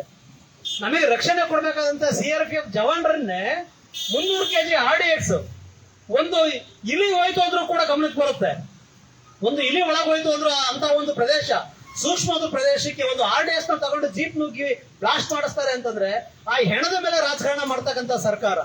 ಅಲ್ಲೆಲ್ಲ ಪಾಕಿಸ್ತಾನ ಮೇಲೆ ಬಾಂಬ್ ಹಾಕ್ತೀವಿ ಅಂತೇಳಿ ಕಾಶ್ಮೀರದ ಒಂದು ಭಾಗದಲ್ಲಿ ಒಂದು 4 ಕಾಡಿಗೆ ಮರಗಳಿಗೆ ಬೆಂಕಿ ಹಚ್ಬಿಟ್ಟು ಪಾಕಿಸ್ತಾನ ಮೇಲೆ ಅಟ್ಯಾಕ್ ಮಾಡ್ಬಿಟ್ಟು ಅಂತೇಳಿ ಇಡೀ ಟಿವಿ ಮಾಧ್ಯಮಗಳಲ್ಲಿ ಪ್ರಸಾರ ತಗೊಂಡು ಅಧಿಕಾರಕ್ಕೆ ಬಂದಂತ ಸರ್ಕಾರದಿಂದ ನಾವಿನ್ನೆಂತಾನೆ ಎಕ್ಸ್ಪೆಕ್ಟ್ ಮಾಡ್ಲಿಕ್ಕೆ ಸಾಧ್ಯ ಆಗುತ್ತೆ? ಅವನು ಯಾರೋ ಅಣ್ಣ ಹಜಾರೆ ಅಂತ ಕೂತ್ಕೊಂಡ್ರು. ನಾವೆಂತ ಭಾವನಾತ್ಮಕ ಜೀವಿಗಳು ಅಂತಂದ್ರೆ ಬಹಳ ದೊಡ್ಡ ಕ್ರಾಂತಿ ಹೋರಾಟ ಮಾಡ್ತಿದಾರೆ ಅಂತೇಳಿ ಸಹಿ ಸಂಗ್ರಹ ಇದೇ ಸರ್ಕಲ್ ಅಲ್ಲಿ ಶುದ್ಧ ಏನು ಬಟ್ಟೆನ ಅಂಟಿಸಿ ಎಲ್ಲರೂ ಸಹಿ ಸಂಗ್ರಹ. ಅದ್ರ ಹಿಂದೆ ನಡೆದಿರ್ತಕ್ಕಂಥ ಅಜೆಂಡಾ ಏನಪ್ಪಾ ಅಂದ್ರೆ ಬಿಜೆಪಿ ಸರ್ಕಾರ ಅಧಿಕಾರಕ್ಕೆ ತರ್ತಕ್ಕಂಥದ್ದು. ನಾವೆಲ್ಲ ಸೈನ್ ಹಾಕಿದ್ದು ಏನೋ ಬಹಳ ದೊಡ್ಡ ಹೋರಾಟ ಮಾಡ್ತೇವೆ, ಅಣ್ಣ ಹಜಾರೆ ಭ್ರಷ್ಟಾಚಾರದ ವಿರುದ್ಧ ಮಾಡ್ತಿದ್ದಾರೆ, ದೊಡ್ಡ ಕ್ರಾಂತಿ ಮಾಡ್ತಿದ್ದಾರೆ ಅಂತ ನಾವು ಸಹಿ ಹಾಕಿದ್ದು. ಆದ್ರೆ ಈ ಅಣ್ಣ ಹಜಾರೆ ಏನಪ್ಪಾ ಅಂದ್ರೆ ದೀರ್ಘ ನಿದ್ರೆಗೆ ಹೋಗ್ಬಿಟ್ಟಿದ್ದಾರೆ, ದೀರ್ಘ ನಿದ್ರೆಗೆ ಹೋಗಿದ್ದಾರೆ.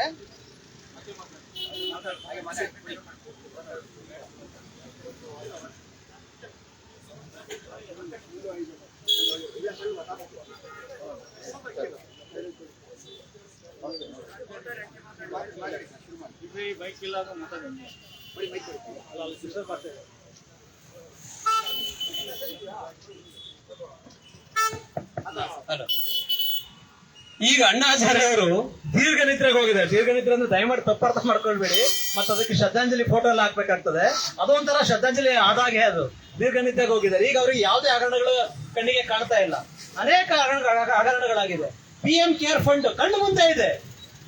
PM ಕೇರ್ ಫಂಡ್ ಒಬ್ಬ PM ಪ್ರಧಾನಿಯ ಒಂದು ದೇಶದ ಪ್ರಧಾನಿ ಹೆಸರಿನಲ್ಲಿರ್ತಕ್ಕಂಥದ ಫಂಡ್ ಅನ್ನ ಇದು ರಾಷ್ಟ್ರೀಯ ನಿಧಿ ಅದಕ್ಕೆ ಲೆಕ್ಕಾಚಾರ ಕೊಡಕ್ ಬರೋದಿಲ್ಲ ಅನ್ನೋ ಮಾತನ್ನ ನೋಡಿರ್ತಕ್ಕಂಥ ನಾವು ಇಂತಹ ಒಂದು ಸರ್ಕಾರದ ಒಳಗಡೆ ಇದೀವಿ ಅಂತಂದ್ರೆ, ಅದರಲ್ಲೂ ಇಂತಹ ಒಂದು ವಿಚಾರದಲ್ಲಿ ಏನು ಪರೀಕ್ಷೆ ಒಂದು ಭವಿಷ್ಯನ ರೂಪಿಸ್ಕೊಳ್ತಕ್ಕಂಥ ಜಾಗ.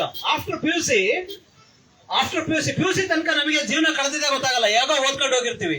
PUC ನಂತರ ಮುಂದೇನು ಅನ್ನೋದು ಬಹಳ ದೊಡ್ಡ ಸಮಸ್ಯೆ. ಪ್ರತಿಯೊಬ್ಬ ಪೇರೆಂಟ್ಸ್ ಗೆ PUC ನಂತರ ಮಕ್ಕಳ ಭವಿಷ್ಯ ರೂಪಿಸೋದಿದೆಯಲ್ಲ, ಅದರಂತ ಕಠಿಣ ಪರಿಸ್ಥಿತಿ ಯಾವುದೂ ಇಲ್ಲ. ನಾವ್ ಯಾವ ಕಾಲೇಜಿಗೆ ಹಾಕ್ಬೇಕು, ಎಲ್ಲಿ ಸೇರಿಸ್ಬೇಕು, ಅದು ತುಂಬಾ ಗೊಂದಲದಲ್ಲಿ ಇರ್ತಾರೆ. ಅಂತ ಸಮಯದಲ್ಲಿ ಆ ಮಕ್ಕಳು ಅದಕ್ಕೋಸ್ಕರ ರೆಡಿಯಾಗಿ ವರ್ಷವಿಡೀ ಕಷ್ಟಪಟ್ಟು ಅದಕ್ಕೋಸ್ಕರ ಸಂಪನ್ಮೂಲಗಳನ್ನ ತಂದು ಒಂದೇ ರೀತಿಯ ಎಕ್ಸಾಮ್ ನ ಈ ಕಾಲೇಜುಗಳಲ್ಲಿ ಸಿಗೋದಿಲ್ಲ ಅಂತೇಳಿ ಅದಕ್ಕೋಸ್ಕರ ಸ್ಟಡಿ ಮೆಟೀರಿಯಲ್ ನ ತಗೊಂಡು ಎಲ್ಲ ಕೋಚಿಂಗ್ ಸೆಂಟರ್ಗಳಲ್ಲೂ ಎಲ್ಲೆಲ್ಲೋ ಹೋಗಿ ಟ್ರೈನಿಂಗ್ ತಗೊಂಡು ರೆಡಿಯಾಗಿ ರಾತ್ರಿ ಎಲ್ಲ ನಿದ್ರೆಗೆಟ್ಟು ಓದಿ ತಯಾರಾಗಿ ಬಂದು ಚೆನ್ನಾಗಿ ಎಕ್ಸಾಮ್ ಬರೆದು ಒಂದು ಖುಷಿ ಪಟ್ಕೊಂಡು, ನಾನು ತುಂಬಾ ಚೆನ್ನಾಗಿ ಎಕ್ಸಾಮ್ ಬರ್ದಿದ್ದೀನಿ, ಪೇಪರ್ ಈಸಿ ಆಯ್ತು, ನನಗೆ ಒಳ್ಳೆ ರಿಸಲ್ಟ್ ಬರುತ್ತೆ ಅಂತ ಖುಷಿ ಪಟ್ಟಿರ್ತಕ್ಕಂಥ ಮಕ್ಕಳು 1-2 ದಿನಕ್ಕೆ ಲೀಕ್ ಆಗಿದೆಯಂತೆ ಮತ್ತೆ ಎಕ್ಸಾಮ್ ಬರೀಬೇಕು ಅಂತಂದ್ರೆ ಅವ್ರ ಆಸ್ಪದ ಸ್ಥೈರ್ಯ ಏನಾಗ್ಬೋದು ಅನ್ನೋದನ್ನ ನಾವು ಯೋಚನೆ ಮಾಡ್ಬೇಕಾಗತ್ತೆ. ವಯಸ್ಕರಾಗಿರ್ತಕ್ಕಂಥ ನಮಗೇನೆ ಆ ನೋವುಗಳನ್ನ ತಡ್ಕೊಳಕ್ ಆಗಲ್ಲ. ವಯಸ್ಕರಾಗಿರ್ತಕ್ಕಂಥ ನಮಗೇನೆ ಒಂದು ಸಣ್ಣ ಸೋಲ್ನ ಸಹಿಸ್ಕೊಳಕ್ಕಾಗಲ್ಲ. ಇವತ್ತು ನಮ್ಮ CT ರವಿ ಅವರು ಉದಾಹರಣೆ ಕೊಟ್ಟರು. ಅವ್ರು MLC ಆಗಿಲ್ಲ ಅಂದ್ರೆ ಇಷ್ಟೊತ್ತಿಗೆ ಯಾವ್ದಾದ್ರು ಒಂದು ಉಚ್ಚ ಆಸ್ಪತ್ರೆಯಲ್ಲಿ ಅಡ್ಮಿಟ್ ಆಗಿರೋರು. ಅವ್ರು MLC ಆಗಿರೋ ಹೊತ್ತಿಗೆ ಇವತ್ತು ಜನರ ನಡುವೆ ಇದ್ದಾರೆ. ಅವ್ರು ಮೊದಲೇ MLC ಆಗಿಲ್ಲ ಅಂದಿದ್ರೆ ಉಚ್ಚ ಆಸ್ಪತ್ರೆಯಲ್ಲಿ ಇರೋರು. ಯಾಕಂದ್ರೆ ಮನೇಲಿ ರಿಮೋಟ್ ಎಲ್ಲ ಹೊಡೆದಾಕಿರೋದು ಎಲ್ಲ ವಿಷಯ ಅದು ಗೊತ್ತಾಗಿದೆ. ಆ ಮಟ್ಟಕ್ಕೆ ಆಗೋಗಿತ್ತು. ಅಂದ್ರೆ ಆತರ ಒಂದು ಸಣ್ಣ ಒಂದು ಫೇಲ್ಯೂರು ಕೂಡ ವಯಸ್ಸಾದವ್ರಿಗೆ ತಡ್ಕೊಳಕ್ ಆಗಲ್ಲ ಅಂತಂದ್ರೆ ಆ ಮಕ್ಕಳ ಸೂಕ್ಷ್ಮ ಜೀವಿಗಳು ಬಹಳ ಸೆನ್ಸಿಟಿವ್ ಇರ್ತಾರೆ. ಈಗಿನ ಮಕ್ಕಳಂತೂ ಒಂದು ಚೂರು ಬೈದ್ರು ಕೂಡ ಸೂಸೈಡ್ ಮಾಡ್ಕೊಳ್ಳುವಂತ ಒಂದು ಮನಸ್ಥಿತಿಲಿ ಇರ್ತಕ್ಕಂಥ ಮಕ್ಕಳಿಗೆ ಇಂತಹ ದೊಡ್ಡ ಭವಿಷ್ಯ ರೂಪಿಸ್ಕೊಳ್ತಕ್ಕಂಥ ಎಕ್ಸಾಮ್ ನ ಪೇಪರ್ ಲೀಕ್ ಆಗುತ್ತೆ ಅಂತಂದ್ರೆ, ಒಂದು ಪತ್ರಿಕೆಯನ್ನ ಪ್ರಶ್ನೆ ಪತ್ರಿಕೆಯನ್ನ ಇವರು ತಡೆಯಕ್ಕಾಗಲ್ಲ ಅಂತಂದ್ರೆ, ಒಂದು ಪ್ರಶ್ನೆ ಪತ್ರಿಕೆಯನ್ನ ಇವರು ರಕ್ಷಣೆ ಮಾಡ್ಕೊಳಕ್ಕಾಗಲ್ಲ ಈ ಕೇಂದ್ರ ಸರ್ಕಾರ ಕೈಲಿ ಅಂತಂದ್ರೆ, ಇನ್ನು 145 ಕೋಟಿ ಜನರನ್ನ ಯಾವ ರೀತಿ ರಕ್ಷಣೆ ಮಾಡ್ತಾರೆ? ಇವರ ನಾಗರಿಕ ಸೌಲಭ್ಯಗಳನ್ನ ಹೇಗೆ ಕೊಡ್ತಾರೆ? ಇವರ 145 ಕೋಟಿ ನಾಗರಿಕರಿಗೆ ಮೂಲಭೂತ ಸೌಲಭ್ಯಗಳು ದಿನನಿತ್ಯ ಇವತ್ತು ನಮ್ಮ ಹೆಣ್ಣುಮಕ್ಕಳು ಬಹಿರಂಗವಾಗಿ ಹೇಗೆ ತಿರುಗಾಡ್ತಾರೆ? ಅದು ಬಹಳ ದೊಡ್ಡ ಸಮಸ್ಯೆ. ಒಂದು ಪ್ರಶ್ನೆ ಪತ್ರಿಕೆ ರಕ್ಷಣೆ ಮಾಡ್ಕೊಳಕ್ ಆಗ್ತಾ ಇಲ್ಲ. ಇನ್ನೂ ಒಂದು ವಿಶೇಷ ಏನಪ್ಪಾ ಅಂದ್ರೆ, ತಾವು ಯೋಚನೆ ಮಾಡಬಹುದು, ಪ್ರಧಾನಮಂತ್ರಿಯವರು ಸ್ವತಂತ್ರ ದಿನಾಚರಣೆ ದಿನ ಬಾವುಟ ಹಾರಿಸೋದಲ್ಲಿ ಕೆಂಪುಕೋಟೆನಲ್ಲಿ. ಕೆಂಪುಕೋಟೆ ಅನ್ನೋದು ದೇಶದ ಸ್ವತಂತ್ರೋತ್ಸವವನ್ನು ಆಚರಣೆ ಮಾಡ್ತಕ್ಕಂಥ ಜಾಗ. ಆ ಕೆಂಪುಕೋಟೆಯನ್ನ ನನ್ನ ಕೈಲಿ ರಕ್ಷಣೆ ಮಾಡೋಕ್ಕಾಗಲ್ಲ, ಕೇಂದ್ರ ಸರ್ಕಾರದ ಕೈಲಿ ಅಂತೇಳಿ ತಾಲ್ಮೆ ಕಂಪ್ನಿಯವರಿಗೆ ಹೊಣೆನ ವಹಿಸಿದ್ದಾರೆ. ಒಂದು ಖಾಸಗಿ ಒಂದು ಉದ್ಯಮಿಗಳಿಗೆ ವಹಿಸಿದ್ದಾರೆ, ನೀವು ರಕ್ಷಣೆ ನೋಡ್ಕೊಂಡ್ರಪ್ಪ ಅಂತೇಳಿ. ಅಂದ್ರೆ ಅಂತಹ ಒಂದು ಹೀನ ಸ್ಥಿತಿನಲ್ಲಿ ಇವತ್ತು ಕೇಂದ್ರ ಸರ್ಕಾರ ಇದೆ. ಕೇಂದ್ರ ಸರ್ಕಾರಕ್ಕೆ ಯಾವುದೇ ನೈತಿಕತೆ ಇಲ್ಲ, ಮಕ್ಕಳ ಭವಿಷ್ಯ ಜೊತೆ ಚೆಲ್ಲಾಟ ಆಡ್ತಿದ್ದಾರೆ. ABVP ಉದ್ದೇಶನೇ ತಾವು ದಯಮಾಡಿ ಅರ್ಥ ಮಾಡ್ಕೊಳ್ಳಿ ಬಂಧುಗಳೇ. ಈಗಾಗಲೇ ನಮ್ಮ ಸ್ನೇಹಿತರು ಹೇಳಿದ್ರು, ABVP ಇವತ್ತು ಯಾಕೆ ಸುಮ್ಮನಿದ್ದಾರೆ ಅಂತೇಳಿ, CT ರವಿ ಅವ್ರು ಯಾಕೆ ಇವತ್ತು ಸುಮ್ಮನಿದ್ದಾರೆ ಅಂತೇಳಿ. ಯಾಕೆ ಅಂತಂದ್ರೆ ABVP ಉದ್ದೇಶ ಒಂದೇ, ಅವ್ರ ಅಜೆಂಡಾ ಒಂದೇ. ಅವ್ರದ್ದು ಏನಪ್ಪ ಅಜೆಂಡಾ ಅಂತಂದ್ರೆ, ಈ ದೇಶದ ಮೂಲ ನಿವಾಸಿಗಳಾಗಿರ್ತಕ್ಕಂಥ SC ST OBC ಮೈನಾರಿಟಿ ಮಕ್ಕಳನ್ನ ಶಾಲೆನಲ್ಲಿ ಅವ್ರ ತಲೆಗೆ ಧರ್ಮದ ಹುಳ ಬಿತ್ತಿ ಅವರು ಶಾಲೆನಲ್ಲಿಂದ ಪಠ್ಯೇತರ ಚಟುವಟಿಕೆ ತೊಡಗಿಸ್ಕೊಳ್ಳೋದು ಮಾಡಿ ಅವರಿಗೆ ಹಿಂದುತ್ವದ ಧರ್ಮದ ಅಮಲನ್ನ ಹಚ್ಚಿಸಿ ಅವರು ಎಕ್ಸಾಮ್ ನಲ್ಲಿ ಕಡಿಮೆ ಮಾರ್ಕ್ಸ್ ತಗೊಂಡು ಅವರು ಉನ್ನತ ವಿದ್ಯಾಭ್ಯಾಸಕ್ಕೆ, ಉನ್ನತ ಶಿಕ್ಷಣಕ್ಕೆ, ಉನ್ನತ ಹುದ್ದೆಗಳಿಗೆ ಹೋಗದಾಗೆ ತಡೆಯೋದೇ ABVP ಅವರ ಅಜೆಂಡಾ. ಅವ್ರು ನೆಕ್ಸ್ಟ್ ಅವ್ರ ಹುದ್ದೆ ಏನಪ್ಪಾ ಅಂದ್ರೆ ವಾನರ ಸೇನೆ, ಬಜರಂಗ ದಳ. ಅವ್ರು ABVP ಮುಗಿಸ್ಕೊಂಡು ನೆಕ್ಸ್ಟ್ ಪ್ರಮೋಷನ್ ಎಲ್ಲಪ್ಪ ಅಂದ್ರೆ ಬಜರಂಗ ದಳ ಪ್ರಮೋಷನ್. ಅದು ಬಜರಂಗ ದಳ ಅಂದ್ರೆ ಏನೋದು ವಾನರ ಸೇನೆಗೆ ಇದು, ಆ ವಾನರ ಸೇನೆಗೆ ಪ್ರಮೋಷನ್ ಕೊಡ್ತಕ್ಕಂಥ ಕೆಲಸ. ಅದಕ್ಕೋಸ್ಕರ ಈಗ ಏನೋ ಹೇಳಿದ್ರಲ್ಲ, ಮಿಲಿಟರಿನಲ್ಲಿ 4 ವರ್ಷಕ್ಕೆ ತಗೊಳ್ತಾರಲ್ಲ ಎಂತದ್ದು, ಮಿಲಿಟರಿನಲ್ಲಿ ಈಗ ತಗೊಳ್ತಾ ಇದಾರೆ 4 ವರ್ಷ ಅಷ್ಟೇ ಅವರಿಗೆ. ಅಗ್ನಿವೀರ್ ಯೋಜನೆ ಜಾರಿಗೆ ತಂದ್ರು. ಅಂದ್ರೆ 4 ವರ್ಷದ ನಂತರ ಏನ್ ಮಾಡ್ತೀರಿ ಅಂದ್ರೆ BJP ಆಫೀಸ್ ಸೆಕ್ಯೂರಿಟಿ ಗಾರ್ಡ್ ಮಾಡ್ಕೊಂತಾರಂತೆ. ಒಬ್ಬ ಹೇಳ್ತಾ ಇದ್ದ, ನಮ್ಮ ಆಫೀಸ್ಗಳಲ್ಲಿ ನಾವು ಅವ್ರಿಗೆ ಕೆಲಸ ಕೊಡ್ತೀವಿ ಅಂತ. ಅಂದ್ರೆ BJP ಒಬ್ಬ ದೇಶ ಕಾಯ ಸೈನಿಕನ್ನ BJP ಆಫೀಸ್ ನ ಏನು ಸೆಕ್ಯೂರಿಟಿ ಗಾರ್ಡ್ ಮಾಡ್ಕೊಳ್ತೀವಿ ಅಂತ ಹೇಳ್ತಾರೆ ಅಂತಂದ್ರೆ, ಇದನ್ನ ದಯಮಾಡಿ ಅರ್ಥ ಮಾಡ್ಕೊಳ್ಳಿ. ಇವತ್ತು ವಿದ್ಯಾರ್ಥಿಗಳ ಭವಿಷ್ಯ ಈ ರಾಜಕಾರಣಿಗಳ ಕೈಲಿಲ್ಲ.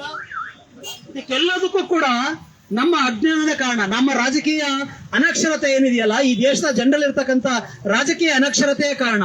ರಾಜಕೀಯ ಅನಕ್ಷರತೆಯಿಂದ ದೇಶ ತುಂಬಾ ದೊಡ್ಡ ದುರಂತನ ಅನುಭವಿಸುತ್ತೆ. ಯಾಕೆಂತಂದ್ರೆ ರಾಜಕೀಯ ಪ್ರಜ್ಞೆ ನಮ್ಮಲ್ಲಿ ಇತ್ತು ಅಂತಂದ್ರೆ ನಾವು ಸರಿಯಾದ ಸರ್ಕಾರವನ್ನು ಆಯ್ಕೆ ಮಾಡ್ಕೊಳ್ಳಿಕ್ಕೆ ಸಾಧ್ಯ ಆಗುತ್ತೆ. ಒಂದ್ ವೇಳೆ ನಮ್ಮಲ್ಲಿ ರಾಜಕೀಯ ಪ್ರಜ್ಞೆ ಇಲ್ಲ ಅಂತಂದ್ರೆ ಯಾವ್ದೋ ಕೋಮು ಭಾವ ವಿಚಾರಕ್ಕೋ ಅಥವಾ ಇನ್ನೊಂದು ಯಾವ್ದೋ ಬೇರೆ ಬೇರೆ ಭಾವನೆಗಳಿಗೋ ಒಳಗಾಗಿ ನಾವು ಮತನ ಚಲಾಯಿಸೋದ್ರ ಮುಖಾಂತರ ಅಂತವ್ರ ಕೈಗೆ ಅಧಿಕಾರ ಕೊಟ್ರೆ ಅವ್ರು ನಮ್ಮನ್ನ ಸಂಪೂರ್ಣವಾಗಿ ಹೊರಗಡೆ ಇಡ್ಲಿಕ್ಕೆ ಪ್ರಯತ್ನ ಮಾಡ್ತಾ ಇದಾರೆ. ಈಗ SIR ಮುಖಾಂತರ ಓಟಿಂದ ಹೊರಗಡೆ ನೋಡ್ತಾ ಇದಾರೆ, ನಾಗರಿಕ CA NRC ಇಂದ ನಾಗರಿಕತ್ವದಿಂದ ಹೊರಗಡೆ ನೋಡ್ತಾ ಇದಾರೆ. ಈಗ ಪೇಪರ್ ಲೀಕ್ ಇಂದ ಒಳ್ಳೊಳ್ಳೆ ಉದ್ಯೋಗದಿಂದ ಒಳ್ಳೊಳ್ಳೆ ಕೋರ್ಸ್ ಇಂದ ಹೊರಗಡೆ ಮಾಡ್ತಿದ್ದಾರೆ. ಅಂದ್ರೆ ನಮ್ಮನ್ನ ಸಂಪೂರ್ಣವಾಗಿ ಈ ದೇಶದ SC ST OBC ಮೈನಾರಿಟಿಗಳನ್ನ 85% ಇರ್ತಕ್ಕಂಥ ಜನರನ್ನ ನಮ್ಮನ್ನ ಸಂಪೂರ್ಣವಾಗಿ ಎಲ್ಲಾ ವ್ಯವಸ್ಥಾ ಹಕ್ಕೋಧಿಕಾರಗಳಿಂದ ಹೊರಗಿಡ್ತಕ್ಕಂಥ ಕೆಲಸನ ಈ ಕೇಂದ್ರ ಸರ್ಕಾರ ಮಾಡ್ತಾ ಇದೆ. ಮನುವಾದಿ ಸರ್ಕಾರ. ಈ ಸರ್ಕಾರನ ಕಿತ್ತೊಗಿತಕ್ಕಂಥ ಕೆಲಸಕ್ಕೆ ನಾವೆಲ್ಲರೂ ಪಣ ತೊಟ್ಟು ಸಂವಿಧಾನಬದ್ಧವಾಗಿ, ಸಂವಿಧಾನ ಪೂರ್ವಕವಾಗಿ ಕೆಲಸ ಮಾಡ್ತಕ್ಕಂಥ ಸರ್ಕಾರಗಳನ್ನ ಅಧಿಕಾರಕ್ಕೆ ತಂದು ಎಂತ ಪರೀಕ್ಷೆಗಳನ್ನ ಯಶಸ್ವಿಯಾಗಿ ಮತ್ತು ಜನಸ್ನೇಹಿಯಾಗಿ ಮಾಡ್ತಕ್ಕಂಥ ಕೆಲಸನ ಮಾಡ್ಲಿಕ್ಕೆ ನಾವೆಲ್ಲರೂ ಪಣ ತೊಡಬೇಕು. ಆ ನಿಟ್ಟಿನಲ್ಲಿ ಇವತ್ತು ಏನು ಜಂತರ್ ಮಂತರ್ ನಡೀತಿರ್ತಕ್ಕಂಥ ಪ್ರತಿಭಟನೆಗೆ ಪೂರಕವಾಗಿ ಮತ್ತು ಅದಕ್ಕೆ ಬೆಂಬಲವಾಗಿ ನಾವು ಕೂಡ ಬೆಂಬಲ ಕೊಡಬೇಕು, ಜಿಲ್ಲೆಯಲ್ಲೂ ಕೂಡ ಬೆಂಬಲ ಕೊಡಬೇಕು ಅಂತೇಳಿ ಇವತ್ತು ಬೆಂಬಲ ಕೊಡೋದ್ರ ಮುಖಾಂತರ ಈ ಧರಣಿ ಸತ್ಯಾಗ್ರಹನ ಏನು ಆಯೋಜನೆ ಮಾಡಿರ್ತಕ್ಕಂಥ ಎಲ್ಲ ಆಯೋಜಕರಿಗೆ ನಾನು ತುಂಬಾ ಹೃದಯದಿಂದ ಕೃತಜ್ಞತೆ ಸಲ್ಲಿಸ್ತಾ ಈ ಧರಣಿಗೆ ಬಹುಜನ ಸಮಾಜ ಪಾರ್ಟಿಯೂ ಕೂಡ ಸಂಪೂರ್ಣ ಬೆಂಬಲವನ್ನ ಕೊಡ್ತದೆ ಅಂತಕ್ಕಂಥ ಮಾತನ್ನು ಹೇಳ್ತಾ ನನ್ನ ಮಾತಿಗೆ ವಿರಾಮ ಹೇಳ್ತೇನೆ. ಜೈ ಭೀಮ್, ಜೈ ಭಾರತ್. ಸ್ನೇಹಿತರೆ, ಬಹಳ ಸಮಯ ನಡೆಯೋದಿಲ್ಲ. ಈಗ ಆಮ್ ಆದ್ಮಿ ಪಕ್ಷದ ಮುಖಂಡರಾದ ಹೇಮಂತ್ ಕುಮಾರ್ ಅವರು ಒಂದು ಮಾತನಾಡಬೇಕು, ಪ್ರತಿಭಟನೆಯನ್ನು ದಾಖಲಿಸಬೇಕು.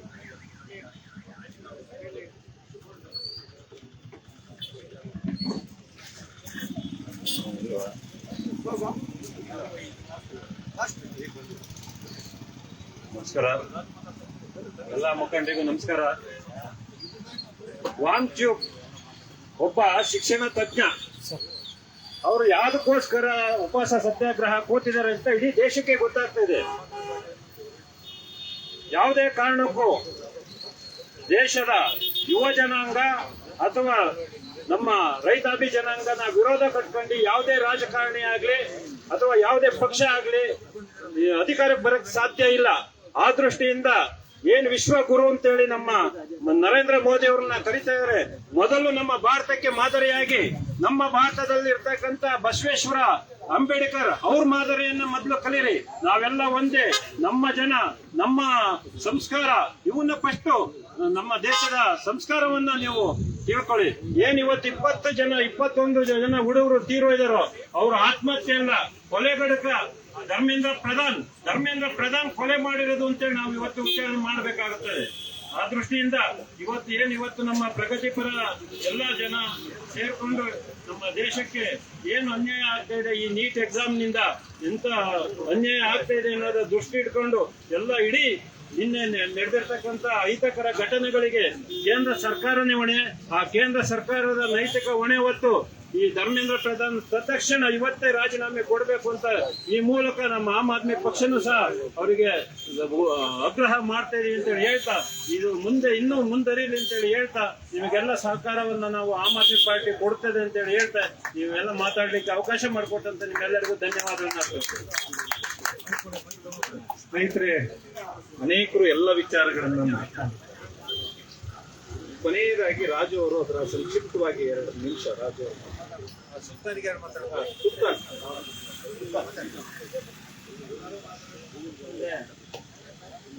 ರಾಜು ಅವರು ಕನ್ಕ್ಲೂಡ್ ಮಾಡಿ ಒಂದು 10 ನಿಮಿಷ ಕೊಡ್ತದೆ ಈ ಸಭೆಯನ್ನ ಕೊನೆಗೆ ಕ್ಲೋಸ್ ಮಾಡೋಣ.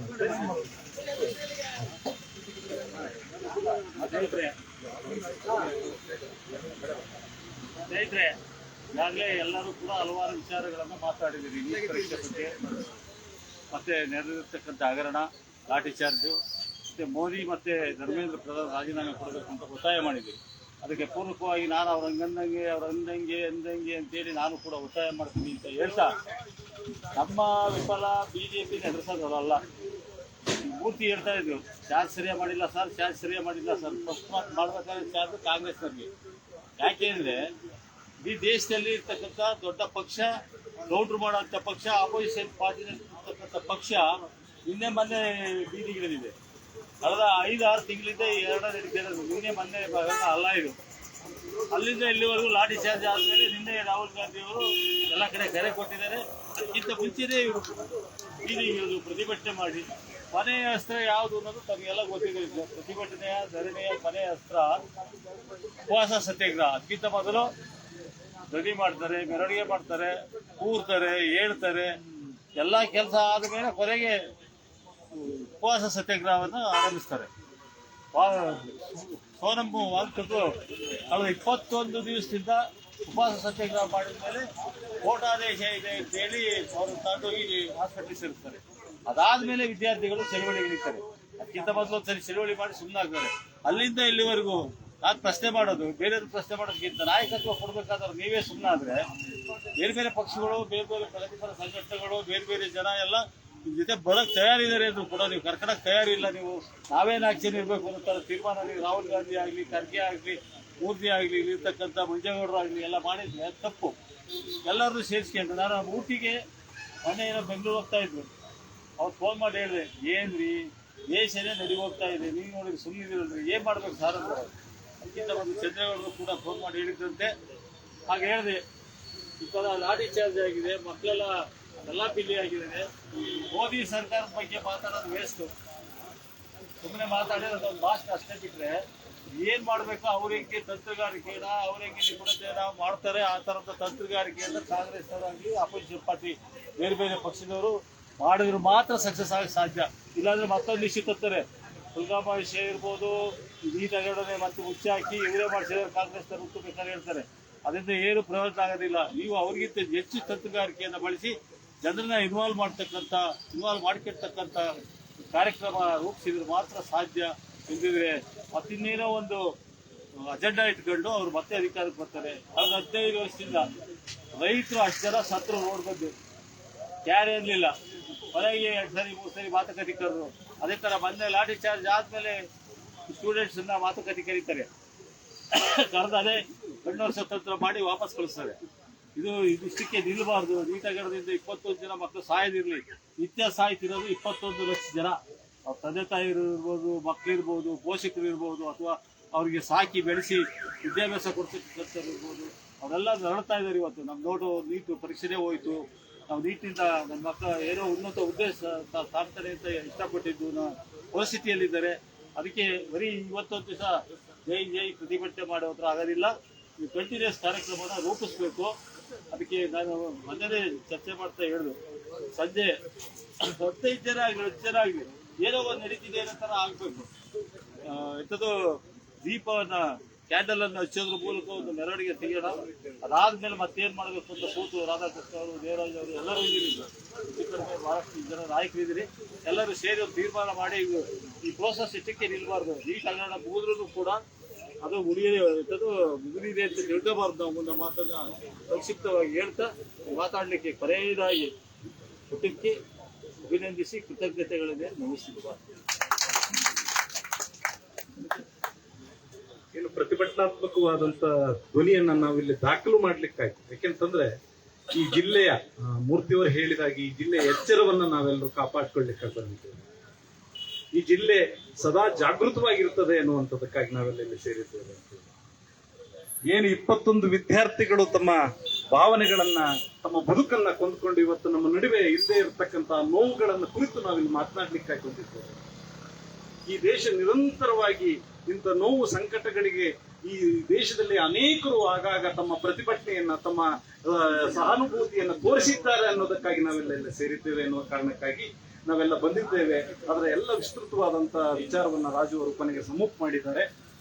ಸ್ನೇಹಿತರೆ, ಒಂದು 5 ನಿಮಿಷ ಕುಳಿತು ನಾವು ಈ ಸಭೆಯನ್ನ ಮುಗಿಸಬಹುದು ಅಂತೇಳಿ ಎಲ್ಲರನ್ನ ಒಪ್ಪಿಗೆ ಕೇಳ್ತಾ ಇದ್ದೀನಿ.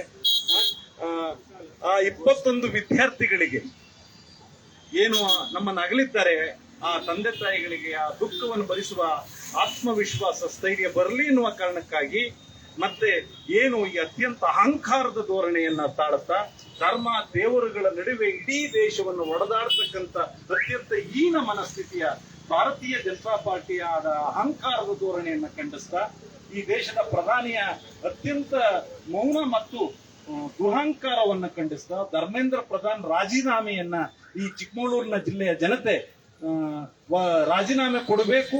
ಆ ಮೂಲಕ ನೀಟ್ ಹಗರಣ ಮತ್ತೆಂದೂ ಕೂಡ ಮರುಕಳಿಸಬಾರದು ಅನ್ನುವ ಧ್ವನಿಯನ್ನ ಹೇಳ್ತಾ ನಾವೆಲ್ಲರೂ ಕೇಂದ್ರ ಸರ್ಕಾರದ ಸರ್ವಾಧಿಕಾರಿ ಧೋರಣೆಯನ್ನ ಖಂಡಿಸ್ತಾ ಇವತ್ತಿನ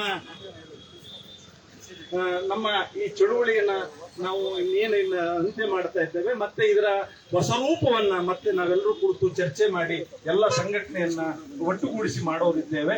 ಒಂದು ಸಂತೋಷದ ವಿಷಯ, ಮೂರ್ತಿಯವರಿಗೆ, ರಾಜು ಅವರಿಗೆ ಮತ್ತು ಇಲ್ಲಿ ಬೇರೆ ಬೇರೆಯವರಿಗೆ ವಿಶೇಷವಾಗಿರ್ತಕ್ಕಂಥ ಧನ್ಯವಾದವನ್ನು ಹೇಳಬೇಕು. ಇವತ್ತು ನಾವೆಲ್ಲರೂ ಸೇರಿ ಈ ಜಿಲ್ಲೆಯನ್ನ, ಯಾಕೆಂತಂದ್ರೆ ಬಹಳ ಜನ ತಿಳಿದಿದ್ದಾರೆ, ಈ ಜಿಲ್ಲೆಯ ಅಭಿವೃದ್ಧಿ ಅನ್ನುವಂಥದ್ದು ಟೆರಾಸಿನ ಮೇಲೆ ಟೆರಾಸ್ ಕಟ್ಟೋದು ಅಂತ ಅಲ್ಲ.